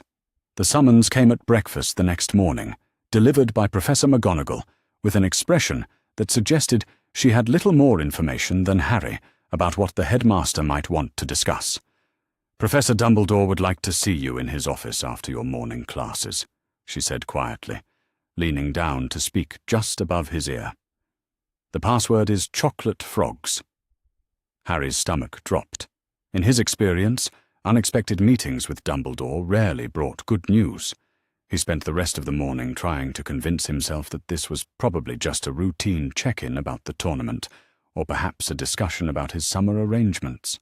But as he climbed the spiral staircase to the headmaster's office that afternoon, a growing sense of dread settled in his chest. Dumbledore was seated behind his desk when Harry knocked and entered, his half-moon spectacles perched on the end of his nose as he examined what appeared to be a particularly complex piece of parchment. Several of the magical instruments around the office were humming softly, their silver gears and wheels turning with purposeful precision. "Ah, Harry," Dumbledore said, looking up with his familiar grandfatherly smile. "Please sit. I trust your morning classes went well?" "Fine, sir," Harry said, settling into the chair across from the desk and trying to shake the feeling that he was walking into some kind of trap. "Excellent. I understand the champion families have been visiting this week. I hope you found their presence educational." There was something in the way Dumbledore said educational that made Harry's skin prickle with unease. "Yes, sir. It's been interesting to meet them." "I'm sure it has." Dumbledore set aside his parchment and folded his hands on the desk, his blue eyes twinkling with what Harry had once found comforting, but now seemed somehow calculating. "I've heard that you've become particularly close to the Delacour family. Young Gabrielle seems quite taken with her rescuer." "She's a sweet little girl," Harry said carefully, uncertain where this conversation was heading, but increasingly sure he wasn't going to like the destination. "Indeed. And her sister has also shown considerable interest in your well-being, I understand." The way Dumbledore said interest made it clear that he was aware of far more than Harry had realized. Heat rose in Harry's face, but he forced himself to meet the headmaster's gaze directly. "Fleur has been grateful for what I did during the second task," Harry said. "We've talked a few times about the implications." "Ah, yes, the implications." Dumbledore's expression grew more serious, though the grandfatherly demeanor remained intact. "Harry, I think it might be wise for us to discuss those implications more thoroughly. There are considerations that a young man of your age might not fully appreciate." "What kind of considerations, sir?" Dumbledore rose from his chair and moved to the window, his hands clasped behind his back as he looked out over the grounds. "You are a remarkable young man, Harry. Far more remarkable than perhaps even you realize. The choices you make, the paths you take, they have a way of affecting not just your own future, but the futures of many others." Harry frowned. "I don't understand what that has to do with Fleur." "Don't you?" Dumbledore turned back to face him, and for just a moment, Harry caught something calculating in his expression before the kindly facade reasserted itself. "Harry, you are not just any wizard. Your experiences, your unique circumstances, your shall we say, destined encounters with dark magic. These things mark you as someone who may be called upon to serve a greater purpose than personal happiness alone. The word sent a chill down Harry's spine. A greater purpose? The wizarding world is a fragile thing, Harry. It requires those with exceptional gifts to sometimes make exceptional sacrifices. Dumbledore moved closer, his voice taking on the gentle, persuasive tone that Harry had heard him use when discussing particularly delicate subjects. Binding magical contracts, such as the life-debt bonds that Miss Delacour has described to you, they can complicate one's ability to act when action is required. Harry felt something cold and angry beginning to build in his chest. Are you saying I shouldn't honor the bond because it might interfere with some destiny you've planned for me? I'm saying, Dumbledore replied carefully, that young men of 14 are not always the best judges of what commitments they should make for their future selves. The person you are now, the choices that seem wise now, may not align with the person you will become or the choices you may need to make. And you think you're a better judge of what I should do with my life? Something flickered in Dumbledore's eyes. Surprise, perhaps, at Harry's directness. I think, he said slowly, that I have considerably more experience with the complexities of magical bonds and their long-term consequences. Miss Delacour is a lovely young woman, but she comes from a culture with very different ideas about magical obligations than our own. What seems like honor to her may seem like entrapment to you, given time and perspective. Harry stood abruptly, the chair scraping against the stone floor. So you think she's trying to trap me? I think, Dumbledore said, his voice remaining infuriatingly calm, that the timing of her offer is convenient. A young man who has just experienced a traumatic tournament task, who has been isolated from his friends, who is struggling with forces beyond his understanding. Such a person might be more susceptible to promises of connection and belonging than he would be under normal circumstances. The accusation hit Harry like a slap. You think I'm too stupid to know my own mind? I think you are young, Harry. Young and dealing with pressures that would challenge someone twice your age. There is no shame in seeking guidance when facing decisions that will affect the rest of your life. Guidance, Harry repeated, the word bitter on his tongue. Is that what this is? Because it sounds like you've already decided what I should do, and you're just trying to convince me to agree with you. Dumbledore's expression grew more serious, and for the first time in their conversation, Harry caught a glimpse of steel beneath the grandfatherly warmth. Harry, you must understand that your life is not entirely your own. The circumstances of your birth, the prophecies that surround you, the role you may be called upon to play in the coming darkness, these things create obligations that transcend personal desire. Prophecies. Harry felt the blood drain from his face. What prophecies? Knowledge that you are not yet ready to bear, Dumbledore said firmly, but knowledge that nonetheless shapes the choices that must be made on your behalf. The casual arrogance of the statement, choices made on his behalf, without his knowledge or consent, ignited something fierce and hot in Harry's chest. You don't get to make choices for me, he said, his voice shaking with anger. You don't get to decide what I'm ready to know or what I should do with my life. I'm not your chess piece, Professor. Harry, no. Harry took a step closer to the desk, his hands clenched into fists at his sides. I've spent my entire life having choices made for me by other people. The Dursleys decided I wasn't worth basic human kindness. You decided I needed to go back to them every summer. Someone else decided I should be entered in this tournament. And now you want to decide whether I can honor a magical bond with someone who's shown me more respect and genuine care in the past month than I've received from most adults in my entire life. Dumbledore's eyebrows rose slightly. Miss Delacour has shown you respect and care, certainly. But Harry, you must consider the possibility that her motivations aren't entirely pure. A connection to the boy who lived.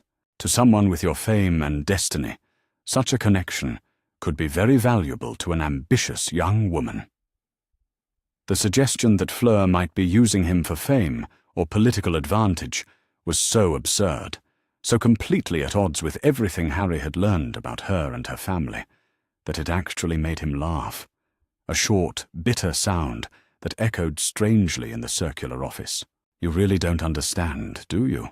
Harry said, staring at Dumbledore with a mixture of anger and dawning comprehension. "You've spent so much time thinking of me as a symbol, as a weapon in whatever war you're planning, that you can't even imagine someone might value me as a person? Harry, that is not—" "It's exactly what it is." Harry turned toward the door, then stopped and looked back at the headmaster. "You want to know why I'm considering Fleur's offer? It's not because she's beautiful, or because I'm lonely, or because I'm too young to know better. It's because when she looks at me, she sees Harry Potter the person, not Harry Potter the symbol. She sees someone worth protecting and caring about for who he is, not what he represents." He reached for the door handle, then paused once more. "And you want to know the really sad part? Professor, I used to think you saw me that way too. I used to think you cared about me as more than just a useful weapon. But this conversation, it's made it pretty clear how wrong I was." "Harry, please sit down. You're upset and you're not thinking clearly." "I'm thinking more clearly than I have in years," Harry interrupted. "And what I'm thinking is that maybe it's time I started making my own decisions about my own life, regardless of what anyone else thinks is best for me." He pulled open the door and stepped into the spiral staircase, leaving Dumbledore's protests behind. As he descended toward the main corridor, Harry felt a strange mixture of liberation and fear coursing through him.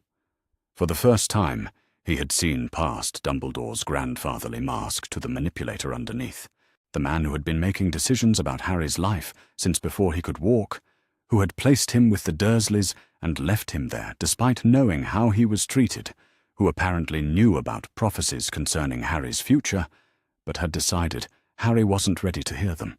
The man who saw Harry not as a person deserving of happiness and choice, but as a tool to be shaped and directed toward whatever purpose he deemed most important. As Harry walked back toward Gryffindor Tower, his mind churned with anger and a growing sense of determination.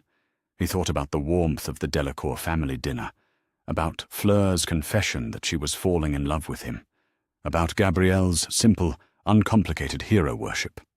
He thought about people who had chosen to see him as someone worth caring about, rather than someone whose life could be sacrificed for a greater good he had never been consulted about. And he thought about the growing certainty that whatever choices lay ahead of him, he would be making them for himself, not because they fit someone else's grand design, but because they reflected what he wanted his life to become. The conversation with Dumbledore had been meant to dissuade him from pursuing the bond with Fleur. Instead, it had crystallized something in Harry's mind that had been building since their first conversation in the empty classroom. For the first time in his life, he was going to choose his own path. And if that path led toward a future that included Fleur Delacour and her family's traditions of loyalty and love, then that was exactly where he intended to go. The headmaster's approval, he realized, was neither required nor particularly relevant to that decision. Chapter 8. The Third Task. Approaches. 3 weeks had passed since Harry's confrontation with Dumbledore, and the pattern of his evenings had settled into something that felt almost like normalcy. After dinner, while other students gathered in their common rooms or struggled through homework in the library, Harry would make his way to the empty Transfiguration classroom, where Fleur waited with books, practice wands, and an endless patience for helping him prepare for whatever the third task might throw at them. "Non, non," Fleur said gently, adjusting Harry's wand position as he attempted a particularly complex shielding charm. "The movement, it must be more fluid. Like this. Watch." Her demonstration was flawless, the golden shield that sprang from her wand, shimmering with an inner light that seemed to pulse in rhythm with her heartbeat. Harry had grown used to being impressed by her magical ability, but it still took his breath away sometimes. "You make it look so easy," he said, trying to mirror her wand movement. "Practice," she said simply, settling back into the chair beside him. "And the right motivation. When you are protecting something important, the magic responds differently." There was something in her voice when she said "something important" that made Harry look at her more closely. Over the weeks they had been meeting, he had grown skilled at reading the subtle shifts in her expression, the way her eyes would soften when she was thinking about her family, or sharpen with focus when she was working through a particularly difficult spell. "Is that what you're doing?" he asked. "Protecting something important?" Fleur's cheeks took on the faintest pink tinge. "Perhaps I am helping someone important protect himself. That is almost the same thing, no?" The warmth that spread through Harry's chest at her words was becoming familiar, but no less powerful. Somewhere in the weeks of shared study sessions and quiet conversations, his feelings for Fleur had evolved from confusion and attraction into something deeper and more certain. Something that felt suspiciously like love, though he was still too nervous to say the word out loud. "Right," he said, raising his wand again. "Important. I can work with that." This time, when he cast the shielding charm, the result was notably stronger, a barrier of translucent silver that held steady for nearly 30 seconds before flickering out. "Much better," Fleur said, and her smile made Harry feel like he had accomplished something far more significant than a single successful spell. They had fallen into this routine without conscious discussion, meeting after dinner, ostensibly to study, but spending as much time talking as practicing magic. Fleur would tell him stories about Beau-Baton or her childhood in France, while Harry found himself sharing things he had never told anyone, memories of life with the Dursleys, fears about the tournament, questions about the future that felt too large and uncertain to voice anywhere else. "The third task," Fleur said as they packed up their books for the evening. "It will be soon now. Are you nervous?" "Terrified," Harry admitted, "which seems to be my natural state during this tournament." "You will do well," she said, with the quiet confidence that Harry had learned to trust more than his own doubts. "You have survived everything they have thrown at you so far." "With a lot of help," Harry pointed out, "and a fair amount of luck." "Luck favors the prepared," Fleur said, then paused with her hand on the door handle. "Harry, after the task, after the tournament is finished, what will you do?" The question hung between them, loaded with implications they had both been avoiding. The tournament would end, Fleur would return to France with her family, and the magical bond that had brought them together would remain, requiring some kind of decision about their future.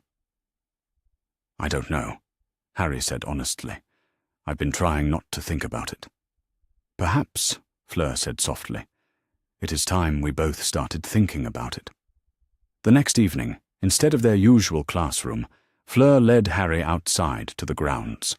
The weather had been warming as March progressed, and the early spring air was pleasant enough for a walk along the shore of the Black Lake. "I wanted to show you something," she said, as they settled on a large flat rock that jutted out into the water. "Something my grand-mère taught me when I was small." She pulled out her wand and traced a complex pattern in the air above the lake's surface. Immediately, the water began to glow with a soft, golden light, as if someone had scattered stars just beneath the surface. "It is called the lumière de cœur," she explained, "the light of the earth. It responds to deep feeling. The stronger the emotion, the brighter the light." Harry watched the gentle glow pulse and shift across the water, mesmerized by its beauty. "It's incredible. How do you do it?" "You think of something that matters to you deeply," Fleur said, her voice soft in the gathering dusk.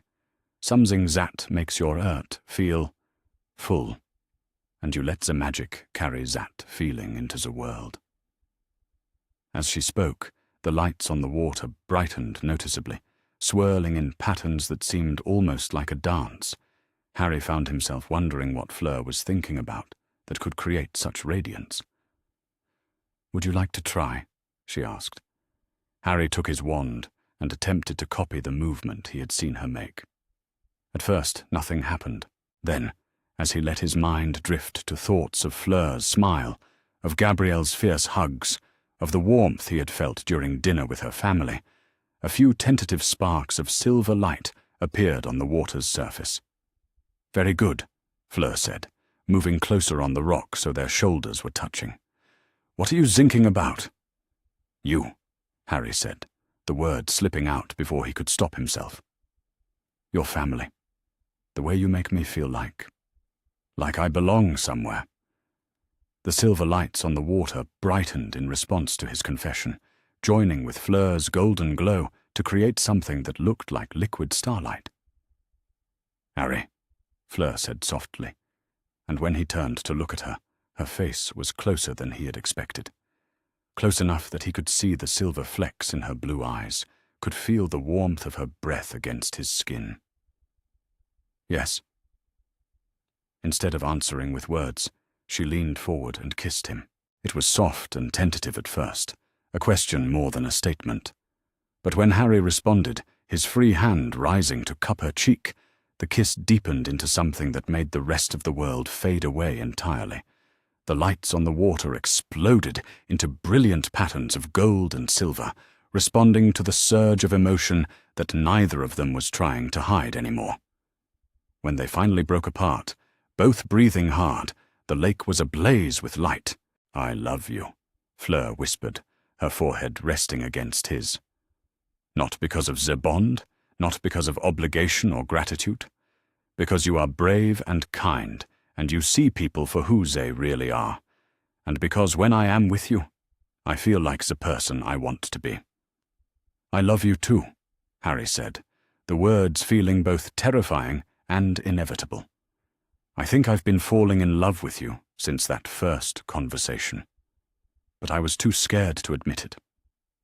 They kissed again, longer this time, and Harry thought dimly that this was what all those romance novels Hermione sometimes read were trying to describe. This sense of coming home to a place you never knew you were looking for. The spell was broken by the sound of approaching footsteps and a familiar, unpleasant voice calling out across the grounds. "Well, well, well, what have we here?" Harry and Fleur sprang apart to find Rita Skeeter emerging from behind a cluster of trees, her quick quotes quill already scribbling furiously on a floating piece of parchment. "Rita Skeeter, Daily Prophet," she announced unnecessarily, her jeweled glasses glinting in the magical light still emanating from the lake. "And unless I'm very much mistaken, I've just witnessed a most illuminating encounter between our youngest champion and the lovely Miss Delacour." "This is a private conversation," Harry said, standing and moving protectively in front of Fleur. "You have no right to—" "Oh, but I do, dear boy," Rita interrupted, her smile sharp and predatory. "The public has a right to know what their tournament champion is up to, especially when it involves such intimate, magical displays. My readers will be fascinated to learn about the special relationship you've been cultivating with your fellow champion." "Whatever you think you saw," Fleur began, but Rita cut her off with a dismissive wave. "What I saw was a clear case of magical manipulation," Rita said smoothly. "A poor, innocent British boy being ensnared by an older, more experienced part-viewer. The French delegation using their feminine wiles to gain advantage in the tournament. It's quite the scandal, really." Harry felt rage surge through him, hot and immediate. "That's not what this is, isn't it?" Rita's quill was moving so fast it was practically vibrating. "A 14-year-old boy, isolated from his friends, seduced by a beautiful older girl with magical influence over men's minds. The story writes itself." "If you print one word of that garbage," Harry said, his voice shaking with anger, "You'll what, dear?" Rita laughed. "Sue me? You're a minor, Mr. Potter. You have no legal standing, and the public has a right to know when their hero is being taken advantage of."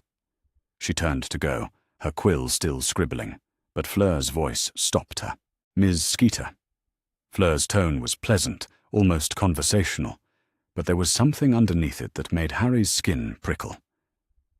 Perhaps you should be more careful about stories you choose to tell. Oh, and why is that? Because, Fleur said, stepping out from behind Harry, the Delacour family has many friends in the French ministry. Friends who might be very interested to learn that a British journalist was harassing international students during an official diplomatic event. Rita's smile faltered slightly. Are you threatening me? I am informing you that actions have consequences, Fleur replied calmly. Just as you are informing us that you plan to write lies about a private moment between two people who care about each other. For a moment, the three of them stood in tense silence, Rita's quill hovering uncertainly above the parchment. This isn't over, Rita said finally. The public will hear about this, one way or another. She disappeared into the darkness, leaving Harry and Fleur alone by the still glowing lake. I'm sorry, Harry said immediately. I'm sorry she saw us.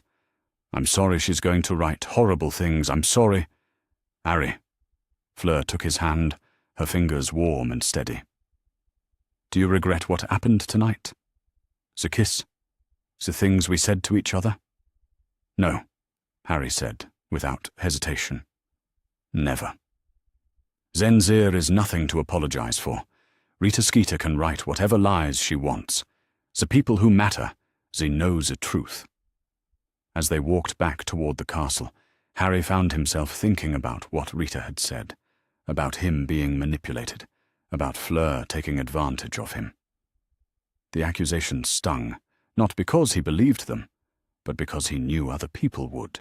But then he remembered the feel of Fleur's lips against his, the way the magical lights had responded to their shared emotions, the simple truth of her saying she loved him. Whatever challenges lay ahead, Rita's articles, public opinion, the complications of their different worlds, Harry was certain of one thing. What he felt for Fleur Delacour was real, powerful, and entirely his own choice, and for the first time in his life, that felt like enough. Chapter 9. The Third Task and Its Aftermath. The maze rose before them like a living wall of darkness, its hedges towering 20 feet high and emanating an aura of malevolent anticipation. Harry stood at his designated entrance, trying to calm his racing heart, as the crowd's cheers washed over him from the stadium seating that had been erected around the maze's perimeter.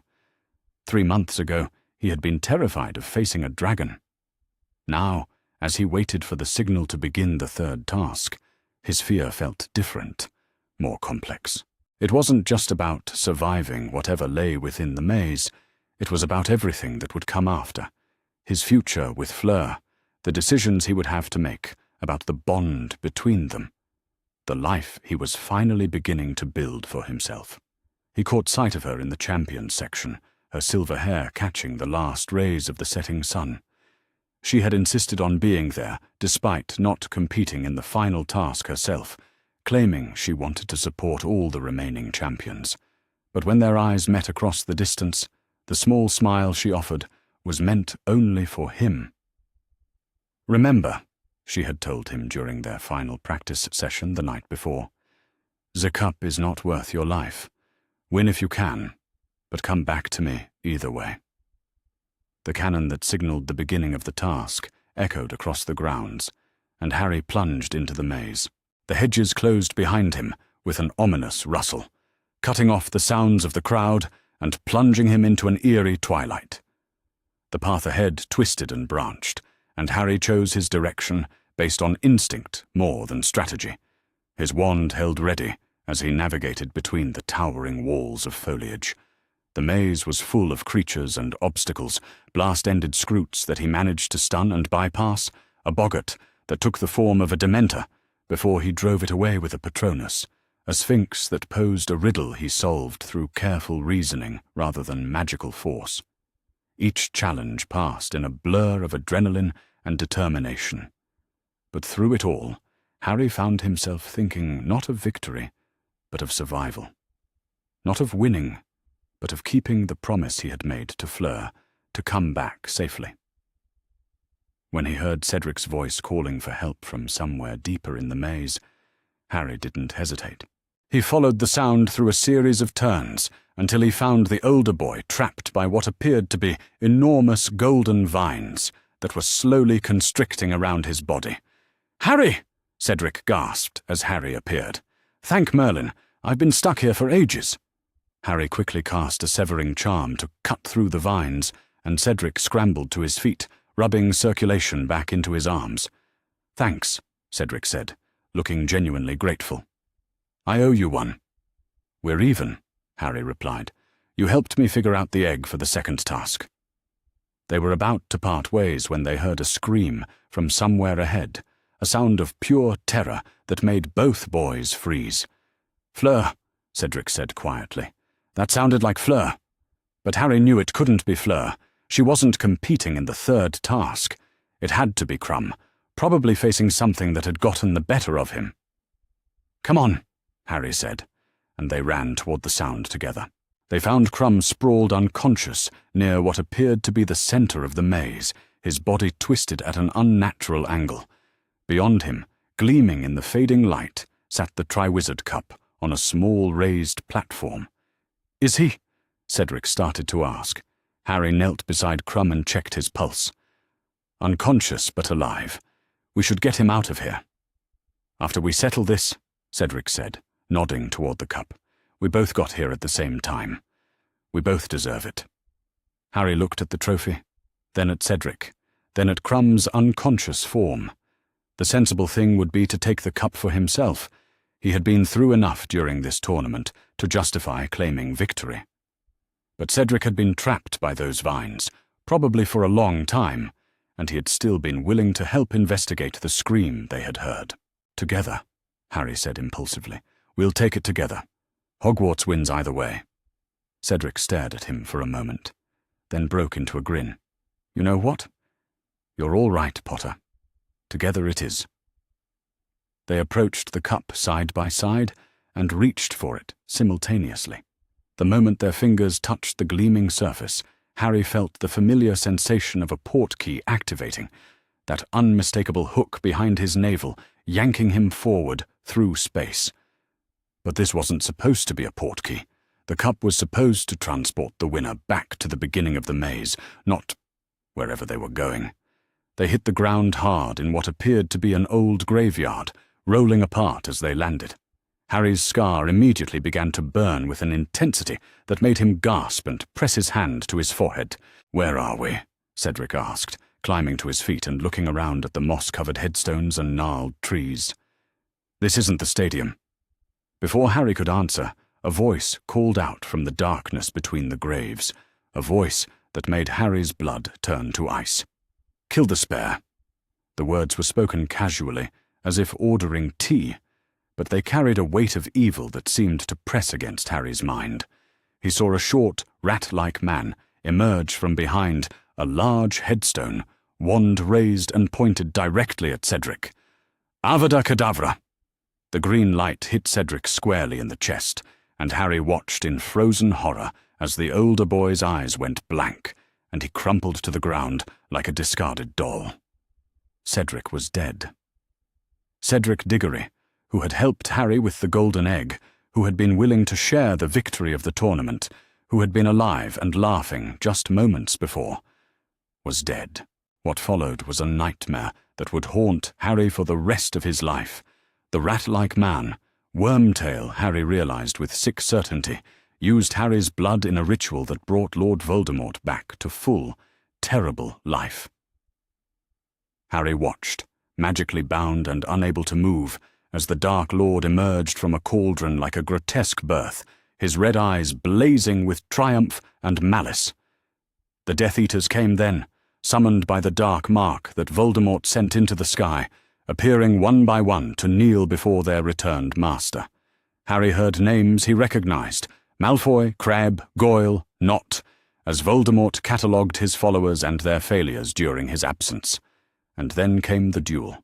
Voldemort freed Harry from his magical bonds, commanded Wormtail to return Harry's wand, and insisted they duel properly. I want there to be no question in anyone's mind, the Dark Lord said, his voice carrying across the graveyard like a funeral bell. The boy who lived will die by my hand, and the world will see that there was nothing special about him after all. But when their spells met, Harry's desperate Expelliarmus against Voldemort's killing curse, something extraordinary happened. Golden light erupted from the point where the spells connected, and ghostly figures began to emerge from Voldemort's wand. Harry's parents, their faces full of love and determination. Bertha Jorkins, the Ministry Witch who had been murdered months before. And finally, heartbreakingly, Cedric Diggory. "Take my body back to my father," Cedric's echo pleaded. "Take my body back." The ghostly figures held Voldemort's attention just long enough for Harry to break the connection, grab Cedric's body, and summon the Triwizard Cup with an Accio charm. The portkey activated, yanking them both away from the graveyard and back to the maze's entrance. Harry landed in a tangle of limbs and robes, Cedric's lifeless body sprawling across his legs. The cheers of the crowd died away as people realized something was wrong, replaced by screams and shouts of confusion. "Cedric!" someone cried, probably Cho Chang. "Cedric, get up!" But Cedric would never get up again. Harry tried to stand, tried to speak, tried to explain what had happened, but his body felt disconnected from his mind. The trauma of what he had witnessed, the horror of watching someone die right in front of him, had left him in a state of shock that made coherent thought nearly impossible. Strong hands pulled him away from Cedric's body, and Harry found himself looking up into Professor Dumbledore's concerned face. The headmaster was speaking, asking questions, but the words seemed to come from very far away. And then Fleur was there. She pushed through the crowd of adults surrounding him, ignoring their protests, and dropped to her knees beside him. Her hands framed his face, forcing him to focus on her silver eyes instead of the chaos around them. "Harry," she said quietly, her voice cutting through the noise and confusion like a lifeline. "Look at me. Just look at me." "He's dead," Harry whispered, the words feeling like broken glass in his throat. "Cedric's dead. Voldemort killed him. Voldemort's back." He expected her to recoil, to question what he was saying, to demand explanations that he wasn't sure he could give. Instead, Fleur's grip on his face tightened, and her expression grew fierce with protective determination. "I believe you," she said simply. "Whatever happened, whatever you saw, I believe you." Around them, Harry could hear other voices, ministry officials, professors, reporters, all demanding answers, questioning his story, suggesting he was in shock or confused. But Fleur's unwavering belief cut through all of it, anchoring him to something solid in a world that had suddenly become unreliable and dangerous. "He is back," she said to the crowd, her voice carrying despite its quiet tone. "The Dark Lord is back, and Harry witnessed it. Look at him. Do you think this is the face of someone who is lying?" But Harry could see the doubt in their faces, hear the whispered suggestions that he was traumatized, that he wasn't thinking clearly, that there must be some other explanation for what had happened to Cedric. Only Fleur looked at him without suspicion or pity, seeing through to the truth of what he had experienced. Her hands were steady where they touched his face, her presence a constant reassurance that he was no longer alone with the terrible knowledge of what he had witnessed. "Come," she said, helping him to his feet. "Let us get you somewhere quiet. You can tell me everything when you are ready." As she led him away from the crowds and the questions and the disbelief, Harry felt the first stirring of something that might eventually become healing. He had seen evil return to the world, had watched an innocent person die for no reason beyond being in the wrong place at the wrong time. But he had also learned something about the person he loved. When the world turned dark and dangerous, when everyone else questioned his sanity and his truth, Fleur Delacour would stand beside him without hesitation. In the face of everything that was to come, that knowledge felt like the only solid ground left beneath his feet. Chapter 10. Crisis and Revelation. The days following the third task passed in a haze of hushed conversations official inquiries, and a growing sense that the world Harry had known was rapidly disintegrating around him. The Ministry of Magic had descended on Hogwarts like a plague of locusts, their representatives questioning everyone who had been present during the task, taking statements, and generally making it clear that they found Harry's account of Voldemort's return to be highly suspect. "Teenage trauma," Harry overheard Cornelius Fudge saying to Dumbledore outside the hospital wing where he had been confined for observation. "The boy has been through a terrible shock. It's only natural that his mind would create elaborate fantasies to explain the tragedy." Elaborate fantasies. The words made Harry's hands clench into fists beneath his hospital blankets, as if Cedric's murder, Voldemort's resurrection, the torture of watching the Dark Lord's return to power were all figments of his traumatized imagination. Only Fleur seemed to understand that his sanity was not the issue. She had barely left his side since that first night, sleeping in the chair beside his bed, despite Madame Pomfrey's protests about proper visiting hours. When the ministry officials came to question him, she sat quietly in the corner, her presence a constant reminder that at least one person believed him completely. "Miss Delacour," said Dolores Umbridge, the toad-like woman who had been asking the most aggressive questions about Harry's alleged experiences. "Perhaps you could help us understand why you're so willing to accept Mr. Potter's unusual claims without question." Fleur looked up from the book she had been reading, her expression carefully neutral. "Because I know Harry Potter," she said simply. "I've seen how he thinks, how he acts, how he responds to danger and to truth. He does not lie about important things. But surely you must admit that the trauma of watching a fellow student die—" "The trauma," Fleur interrupted, her voice growing colder, "is exactly why he wouldn't lie. He has seen something terrible, something that changed him. You think he would dishonor Cedric Diggory's memory with fantasies?" Umbridge's smile became more pronounced, which somehow made it more unpleasant. "Miss Delacour, as an international student, perhaps you don't understand how seriously the ministry takes claims about you-know-who's return. We cannot have young people spreading panic based on what they witnessed with their own eyes." Fleur stood, and Harry could see the hint of silver fire that sometimes appeared in her eyes when she was truly angry. "You would prefer they stay silent? Pretend that evil does not exist simply because it is inconvenient for your politics?" The interview had ended soon after that, but Harry could see that Fleur's defiance had been noted and catalogued by the ministry officials. That evening, Madame Maxime came to speak with her. "Fleur, ma chère," the giant woman said in French, settling her enormous frame into the chair that Fleur had temporarily vacated. "We need to discuss your situation." Harry's French was rudimentary, but he had been picking up more of it through his conversations with Fleur and her family. He could follow enough to understand that Madame Maxime was under pressure from the French ministry to distance Beauxbaton from the Potter affair, and that Fleur's continued presence at Hogwarts was being seen as an endorsement of Harry's claims. "They are saying that your loyalty to this boy compromises the school's neutrality in British political matters," Madame Maxime explained, switching to English for Harry's benefit. "The French minister has suggested that it would be best if you returned to France immediately." "No." Fleur's response was immediate and absolute. "I will not abandon Ori now, when he needs support the most. Fleur, you must think practically. Your career, your future." "My future is my choice to make," Fleur said firmly. "And I choose to honour the bond between Harry and myself, regardless of what the ministers of magic prefer." Madame Maxime sighed heavily.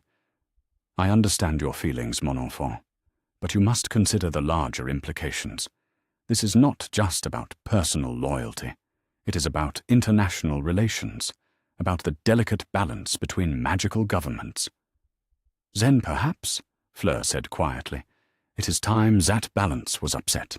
The conversation continued for another hour, with Madame Maxime growing increasingly frustrated, and Fleur remaining absolutely unmoved. Harry pretended to sleep through most of it, but he caught enough to understand that significant pressure was being brought to bear on Fleur to abandon him. The next morning brought a visit from Dumbledore that made Harry's stomach clench with anticipation of yet another attempt at manipulation. "Harry, my dear boy," the headmaster said, settling into the chair with his usual grandfatherly demeanour, "I trust you're feeling better?" "Better is relative," Harry said carefully. "Indeed, trauma takes time to process. And what you experienced—" Dumbledore shook his head sorrowfully. "No young person should have to witness such things." "But I did witness them," Harry said, watching the headmaster's face carefully. "Voldemort is back, Professor, whether the Ministry wants to admit it or not." "Yes," Dumbledore said quietly, and Harry felt a surge of relief at the simple acknowledgement. "Yes, I believe you are quite correct about that." "Then why aren't you backing me up with the Ministry? Why aren't you making them listen?" Dumbledore was quiet for a long moment, his fingers steepled as he appeared to consider his words carefully. "There are strategies at work here, Harry, that require a certain degree of subtlety. Sometimes the direct approach is not the most effective one." "Strategies?" Harry repeated flatly. "You mean you're letting them call me a liar because it serves some larger purpose in your chess game?" "I would hardly put it so crudely." "How would you put it?" Harry interrupted. "Because from where I'm sitting, it looks like you're sacrificing my reputation and sanity for whatever secret plan you're working on." Dumbledore's expression grew more serious. "Harry, there are forces at work that you do not yet understand. The important thing is that those who need to know the truth about Voldemort's return are already taking appropriate action. The Ministry's public position, while unfortunate, does not change the essential facts of our situation." "But it changes my situation," Harry said. "It changes how people look at me, how they treat me, whether they believe anything I say." "Which brings me to another matter I wanted to discuss," Dumbledore said, his tone becoming more gentle. "Miss Delacour's continued presence here at Hogwarts is creating additional complications for you. Her public support, while touching, is drawing unwanted attention from various international magical authorities." Harry felt something cold settle in his stomach. "What kind of attention?" "The French Ministry is not pleased with having one of their citizens so closely associated with what they see as British magical politics. They've suggested that Miss Delacour might be more comfortable completing her studies at Beauxbatons, away from the turbulence surrounding your situation." "And you agree with them?" "I think," Dumbledore said carefully, "that Miss Delacour's safety might be better ensured if she were not quite so visibly connected to you during this difficult period. The forces that are now stirring, Harry, they will not hesitate to target those close to you as a means of causing you pain." The suggestion was delivered with Dumbledore's usual gentle authority, but Harry could hear the manipulation underneath it as clearly as if the headmaster had simply ordered Fleur to leave. "You want to take away the one person who believes me," Harry said, "the one person who's been supporting me through the worst thing that's ever happened to me. I want to protect everyone involved from the consequences of decisions that may seem wise in the moment, but prove costly in the long term."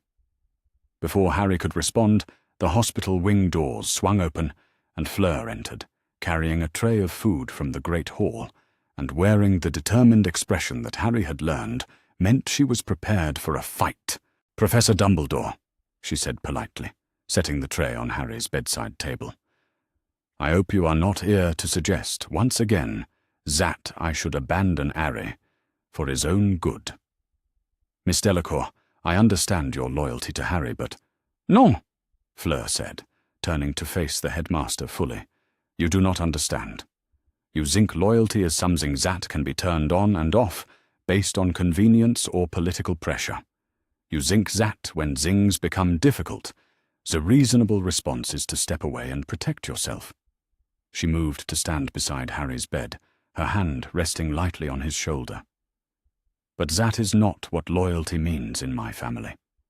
When someone you care about is suffering, when they are being attacked and questioned and made to feel that they are alone in the world, that is when loyalty matters most. Miss Delacour, the practical considerations,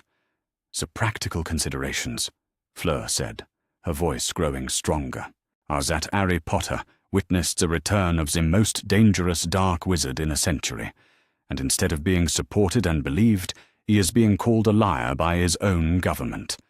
The practical consideration is that he is 14 years old, and has been through trauma that would destroy most adults. She looked down at Harry, her expression softening. And the most practical consideration of all is that I love him, and I will not let him face this alone, simply because it would be more comfortable for everyone else if I disappeared. The words hit Harry like a physical blow, not because he hadn't heard them before, but because of the context in which Fleur was saying them. In front of Dumbledore, in defiance of political pressure, in full knowledge of what her declaration might cost her. "Miss Delacour," Dumbledore said quietly, "you are very young to be making such absolute commitments." "I am old enough to know the difference between right and wrong," Fleur replied. "Old enough to choose loyalty over convenience, love over politics. If that makes me young and foolish in your eyes, then I am proud to be both." After Dumbledore left, looking more troubled than Harry had ever seen him, Fleur sat on the edge of the hospital bed and took Harry's hand in both of hers. "They will keep trying," she said quietly. "The ministry, the French authorities, even the people who claim to be your allies. They will all find reasons why we should be separated, why you would be better off without my support." "And what will you tell them?" Fleur's smile was small but fierce. "I will tell them that the life debt between us was created when you saved my sister. But what exists now between us was created by our choice to love each other. And no political pressure, no international incident, no threat they can make will change that choice." She leaned down to press a soft kiss to his forehead. "I am not going anywhere, Harry Potter. Not when the world has become dangerous, not when you need someone to believe in you, not when everything seems lost. I am here, and I am staying here, for as long as you will have me." For the first time since returning from the graveyard, Harry felt something in his chest ease. Not the trauma, not the grief for Cedric, not the anger at being dismissed and disbelieved, but the fear that he would have to face all of it alone. "Thank you," he whispered, meaning more than just her presence in the hospital wing. "Thank you for believing me. Thank you for standing up to the entire magical world on my behalf. Thank you for showing me what it means when someone chooses to love you, not despite the difficulties you bring, but because they believe you're worth those difficulties." "Merci," she corrected gently. "We are family now, Harry. In my culture, you do not thank family for standing by you. They simply do it, because that is what family means." As Harry drifted off to sleep that night, with Fleur keeping watch in the chair beside his bed, he finally understood something that had been eluding him since their first conversation about magical bonds and life debts. Love, real love, the kind that mattered, was not about magical connections or cultural obligations. It was about choice. The choice to stand by someone when the world told you to walk away. The choice to believe in them when everyone else called them a liar. The choice to face whatever consequences came from that loyalty, because the person you loved was worth any price. And for the first time in his life, Harry Potter knew what it felt like to be worth that choice. Chapter 11. The Permanent Bond. 2 weeks had passed since Harry's release from the hospital wing, and for the first time since the third task, his mind felt clear enough to think about the future rather than simply surviving the present. The nightmares still came, and he suspected they always would. but they no longer left him feeling disconnected from reality. Fleur's constant presence had been like an anchor, keeping him grounded when everything else felt like it was spinning out of control. "You look better," she said one evening, as they sat in their familiar Transfiguration classroom, books spread between them, though neither had been reading for the past hour. "More." "Present." Harry nodded, understanding what she meant. For weeks, part of him had remained trapped in that graveyard, reliving Cedric's death and Voldemort's resurrection. But gradually, with Fleur's help, he had managed to pull himself back to the world of the living. "I've been thinking," he said, his fingers tracing patterns on the desk between them, "about what you offered me, about the bond, and what it would mean." Fleur went very still, her silver eyes watching his face carefully. "And?" "I want to do it," Harry said simply. "Not because I feel obligated to, not because the magic demands it, but because I can't imagine my life without you in it. Because what you've shown me these past weeks, the way you've stood by me when everyone else thought I was losing my mind, that's what I want for the rest of my life." The smile that spread across Fleur's face was radiant. "You are certain? This is not something that can be undone, Harry. Once the bond is formalized, it becomes part of who we are." "I'm certain," Harry said, reaching across the table to take her hand. "I've spent my whole life having other people make decisions for me, having my future planned by everyone except myself. This is the first time I've ever felt like I was choosing something important, something that's entirely mine." "Then we have much to prepare," Fleur said, her voice taking on the practical tone that meant she was already planning. "The ceremony, it requires specific elements, specific timing, and we will need witnesses, family members who can speak for both of our bloodlines." "About that," Harry said, his confidence wavering slightly. "I don't exactly have family members to speak for my bloodline. The Dursleys would probably refuse to come, even if I asked them, which I won't." "Non, you misunderstand," Fleur said gently. "The bloodline acknowledgement is not about the people who raised you. It is about the magical heritage that flows through your veins. And you, mon coeur, you carry the blood of two of the most powerful magical families in Britain." She pulled a leather-bound book from her bag and opened it to a page marked with a blue ribbon.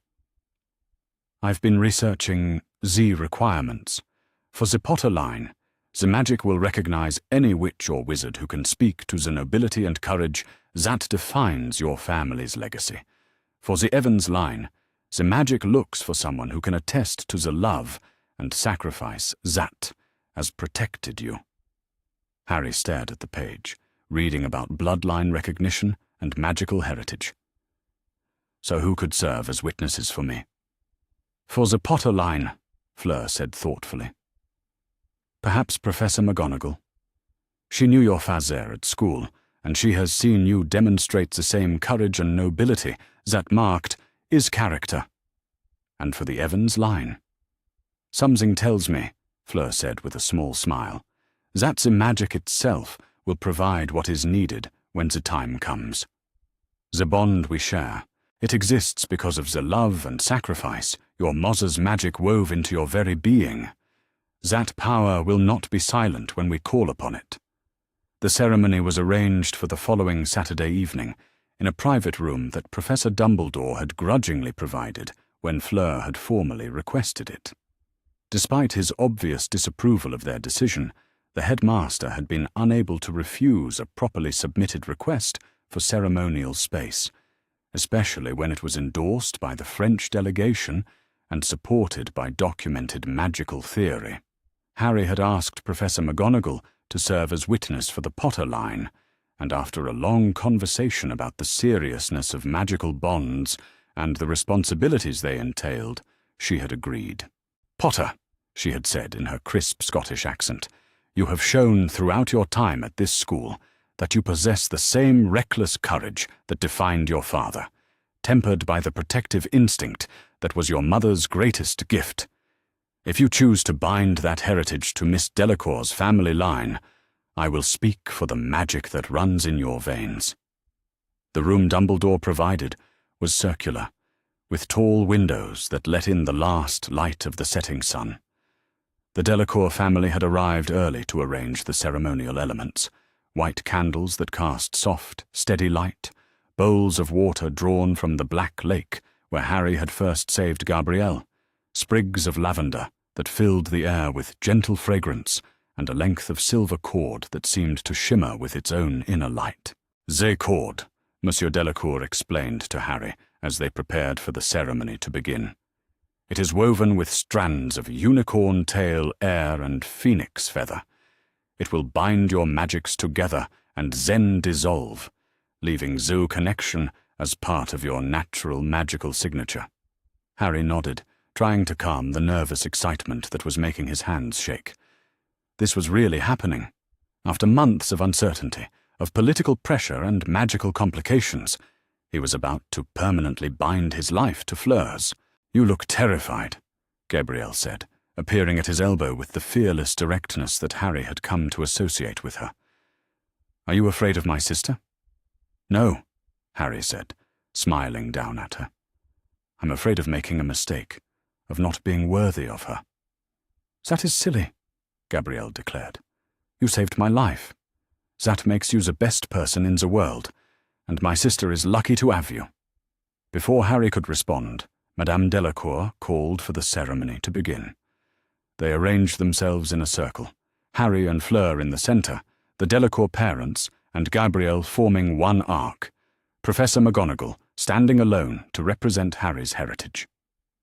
"We are gathered," Monsieur Delacour began in formal French that Fleur quietly translated for Harry, "to witness the binding of two magical lines, the joining of two earths, the creation of a bond that will endure beyond the counting of days."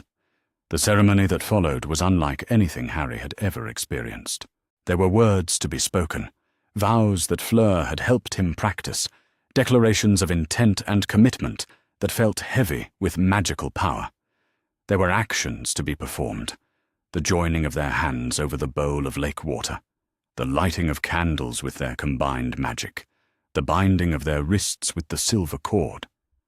But more than the ritual elements, Harry was aware of the magic itself, a warm, golden presence that seemed to fill the room and settle into his bones.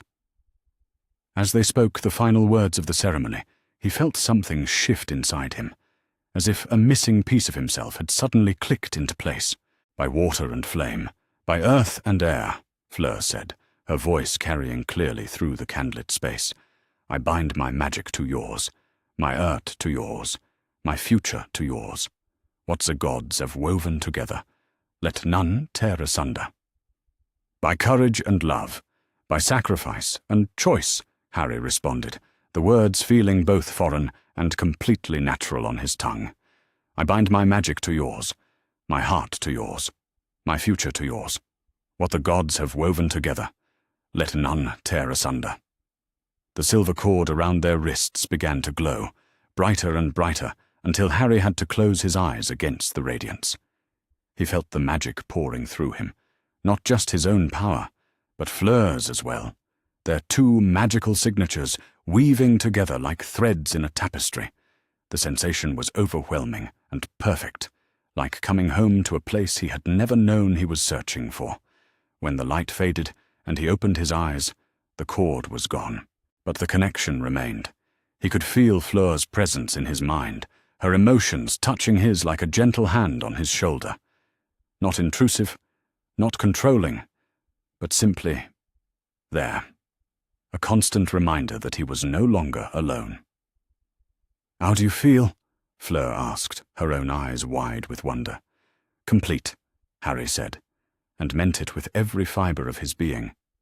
"For the first time in my life, I feel complete." The celebration that followed was small but joyful. Madame Delacour had prepared a traditional binding feast with foods that were supposed to symbolize fertility and prosperity and long life. Gabrielle insisted on sitting between Harry and Fleur, declaring that since they were family now, she was entitled to be in the middle of everything. "So what happens now?" she asked, as they worked through the various courses. Will Harry come to live in France? Will Fleur stay here? Will you have babies right away? Gabrielle, Fleur laughed, her cheeks flushing pink. Harry and I have many zings to figure out still. The bond, it does not solve all of the practical questions about our lives. But it gives us time to figure them out together, Harry said, understanding something that hadn't been clear to him before. The bond doesn't dictate what our life has to look like. It just ensures that whatever we choose it as partners. Professor McGonagall, who had remained for the celebration despite her obvious discomfort with the foreign customs, raised her glass of wine. To Mr. Potter and Miss Delacour, she said formally, may your bond bring you strength in dark times, joy in peaceful ones, and the wisdom to know the difference. As the evening wound down and the various family members began to leave, Harry found himself alone with Fleur on the castle's astronomy tower, looking out over the grounds where so much had changed since that February day when he had pulled her sister from the Black Lake. Do you have any regrets? Fleur asked, her hand warm in his. Harry considered the question seriously. The bond they had created would affect every aspect of his future. It would influence where he lived, what career he chose, how he navigated the dangerous world that Voldemort's return had created. It would link his fate irrevocably to Fleur's, for better or worse. No, he said finally. No regrets. For the first time in my life, I chose something entirely for myself. Not because I was forced into it, not because other people thought it was best for me, but because it was what I wanted. That feels miraculous. Even if it makes the rest of your life more complicated. Harry thought about the ministry officials who would undoubtedly disapprove, about Dumbledore's continued opposition, about the challenges of building a life that bridged British and French magical culture. Then he thought about the warm acceptance of the Delacour family, about Fleur's unwavering belief in him, about Gabrielle's fierce declaration that he was now part of their family. Complicated isn't the same as wrong, he said, and besides, my life was already complicated. At least now it's complicated in a way I chose. As they made their way back to the castle, Harry marveled at the sense of peace that had settled over him. The bond hummed quietly in the back of his mind, a constant reminder of Fleur's presence and love. Tomorrow would bring new challenges. They still had to finish their educations, navigate the political tensions surrounding Voldemort's return, figure out where and how they wanted to build their life together. But tonight, for the first time since he was 11 years old and learned he was a wizard, Harry Potter felt like he belonged somewhere. Not because of his fame, not because of his scar, not because of the prophecies and destinies that seemed to follow him everywhere, but because he had chosen to bind his life to someone who saw him as worth loving, worth protecting, worth standing by no matter what the world might throw at them. And that, Harry thought as they walked through the castle corridors hand in hand, was magic of the truest kind. Chapter 12. New Beginnings. The end of term at Hogwarts had always been bittersweet for Harry, a mixture of relief at surviving another year and reluctance to return to the Dursleys for the long summer months. But as he packed his trunk in the Gryffindor dormitory for what felt like the most significant departure of his life, Harry felt something he had never experienced before. Genuine excitement for the future that awaited him. "You're sure about this?" Ron asked from his own bed, where he was half-heartedly shoving robes into his trunk. "I mean, spending the whole summer in France with her family?" It had taken several long conversations, but Ron had finally come around to accepting Harry's relationship with Fleur. The turning point had been witnessing Fleur's fierce defense of Harry in the aftermath of the third task, when her loyalty had been absolute despite the personal cost. "She really does love you, doesn't she?" Ron had said, after watching Fleur stand up to ministry officials who were questioning Harry's sanity. "I mean, properly love you. Not just whatever I thought was happening before." "Yes," Harry said now, folding his dress robes with more care than usual. "And Ron, I love her too. Really love her, in a way I never thought I'd be capable of." "Still can't believe you're married," Ron muttered, though there was no hostility in his voice anymore. "At 14, my mum's going to have an absolute fit when she finds out." "Magically bonded," Harry corrected. "It's not quite the same as married, though the end result is similar." Hermione looked up from her own packing, where she had been organizing what appeared to be half the Hogwarts library into her beaded bag. "Actually, Harry, according to my research, what you and Fleur have done creates a bond that's considered more binding than most wizarding marriages. The magical component makes it nearly unbreakable." She pulled out a thick volume that Harry recognized as one of the books they had consulted months ago during their first research session. "I've been reading more about life-debt bonds and their evolution into partnership bonds. What you two have created is one of the most powerful forms of magical protection known to wizard kind." "Protection?" Harry asked, interested despite himself. "The bond doesn't just connect your emotions and magical signatures," Hermione explained, settling into lecture mode. "It creates a form of shared magical defense. If someone tries to use dark magic against either of you, the other's magical core can automatically reinforce your defenses. It's like having a permanent magical shield that draws power from two sources instead of one." Harry thought about this as he continued packing, remembering the sense of completion and added strength he had felt since the bonding ceremony. If Hermione was right, then his connection to Fleur might provide protection against the dark magic that Voldemort would undoubtedly try to use against him. So all those ministry officials who were worried about the bond making Harry vulnerable, Ron said slowly, they were actually completely wrong. "Completely wrong," Hermione confirmed. "If anything, the bond makes Harry significantly safer.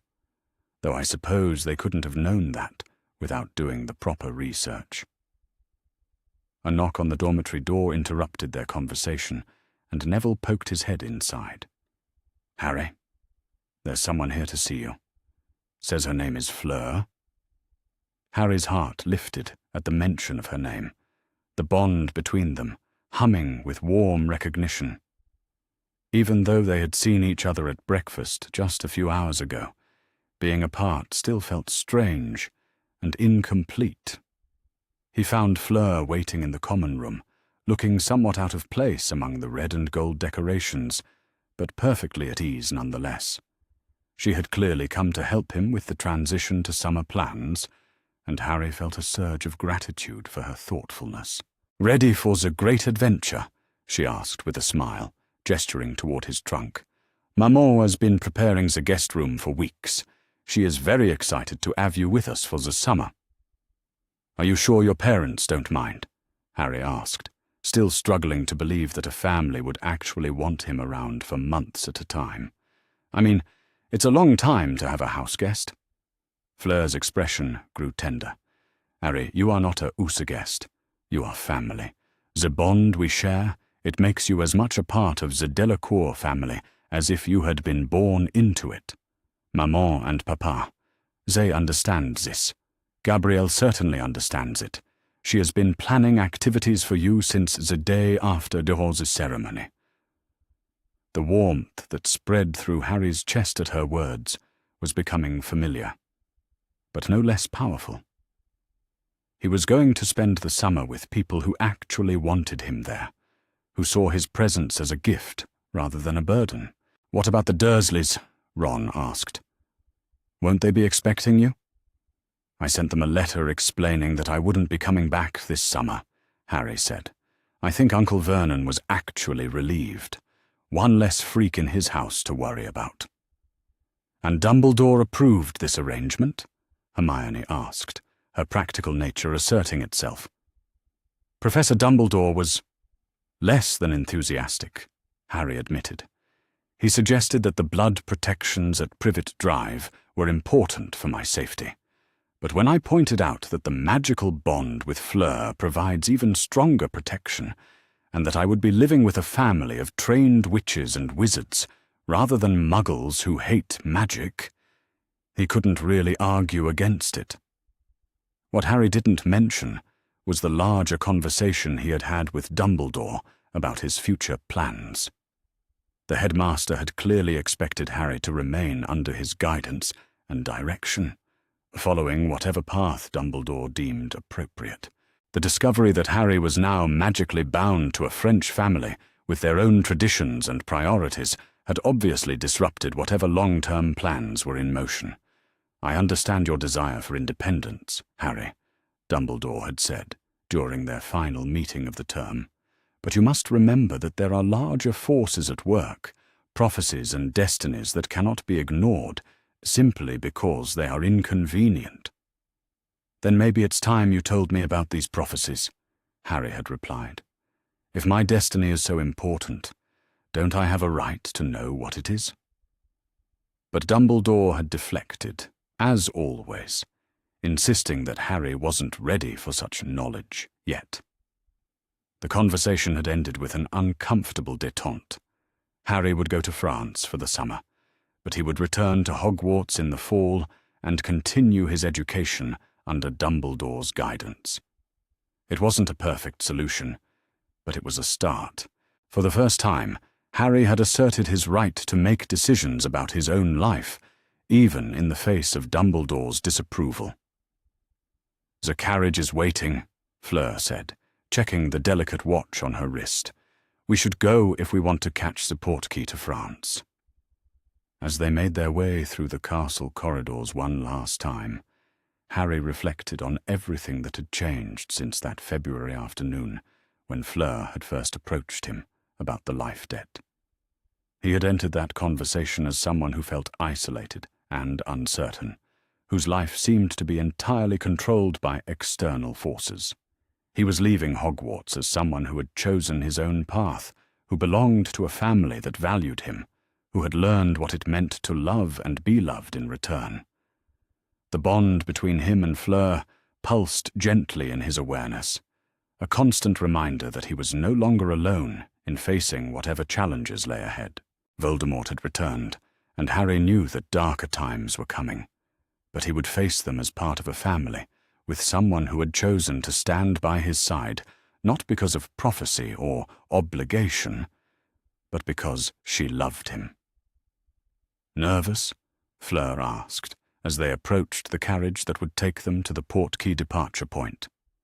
"Excited," Harry said, and realized he meant it completely.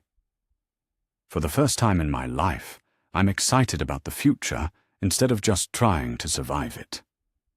The summer house that the Delacours had rented in the countryside outside of Lyon was everything that Privet Drive was not: warm, welcoming, filled with magic and laughter, and the kind of casual affection that Harry had only dreamed about. Gabrielle attached herself to his side from the moment they arrived, determined to show him everything France had to offer, from the local magical village to the wild meadows where she insisted they could find unicorns if they looked hard enough. "She has missed you terribly," Madame Delacour confided to Harry one evening as they watched Gabrielle demonstrate her improving flying skills on a child-sized broomstick. "Ever since the bonding ceremony, she has been telling everyone that she is the most wonderful big brother in the world." Big brother. The title hit Harry with unexpected emotion. He had never been anyone's sibling before, had never experienced the particular kind of love that existed between family members who chose to care for each other simply because they belonged together. "I've missed her too," Harry said, and meant it. "Your whole family, really. This feels like the first real home I've ever had." "Because it is your real home," Monsieur Delacour said, joining their conversation. "The bond between you and our daughter, it does not just connect two people, it connects two families. Our home is your home, for as long as you want it to be."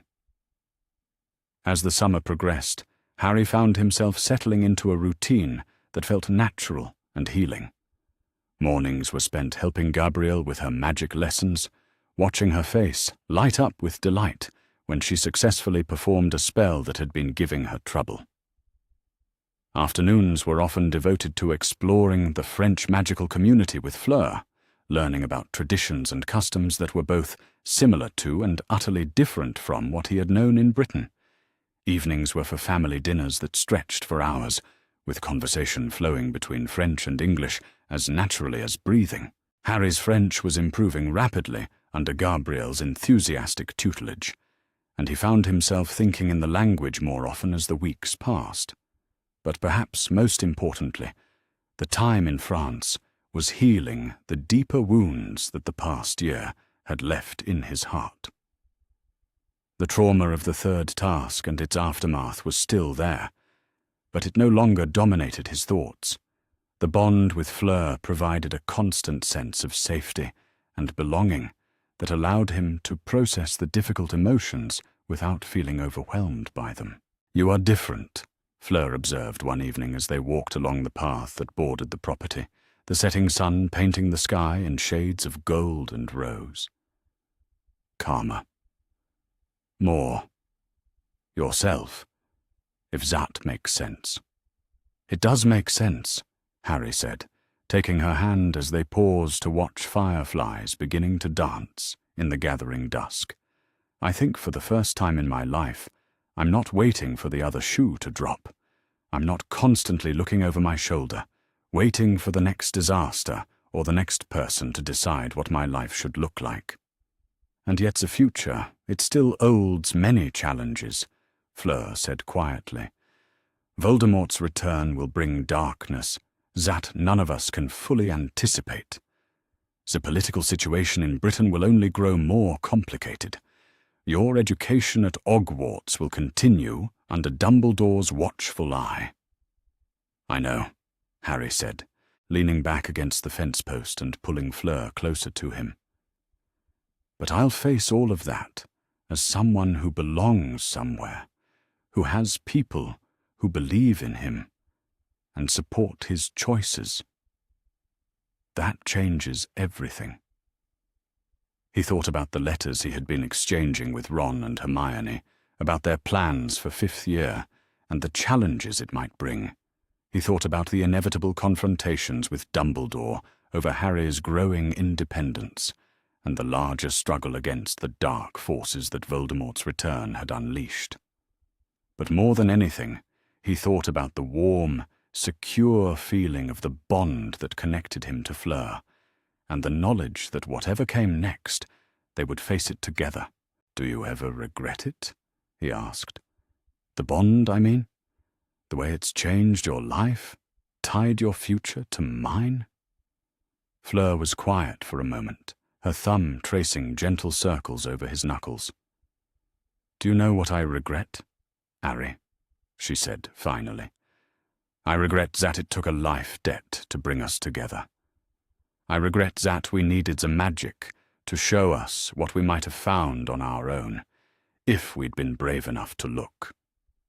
She turned to face him fully, her silver eyes reflecting the first stars beginning to appear overhead.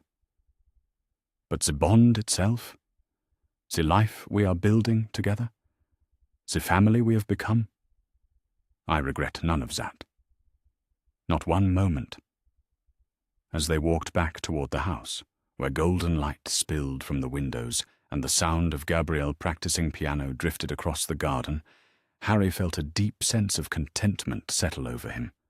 Tomorrow would bring new challenges, new choices to make, new battles to fight.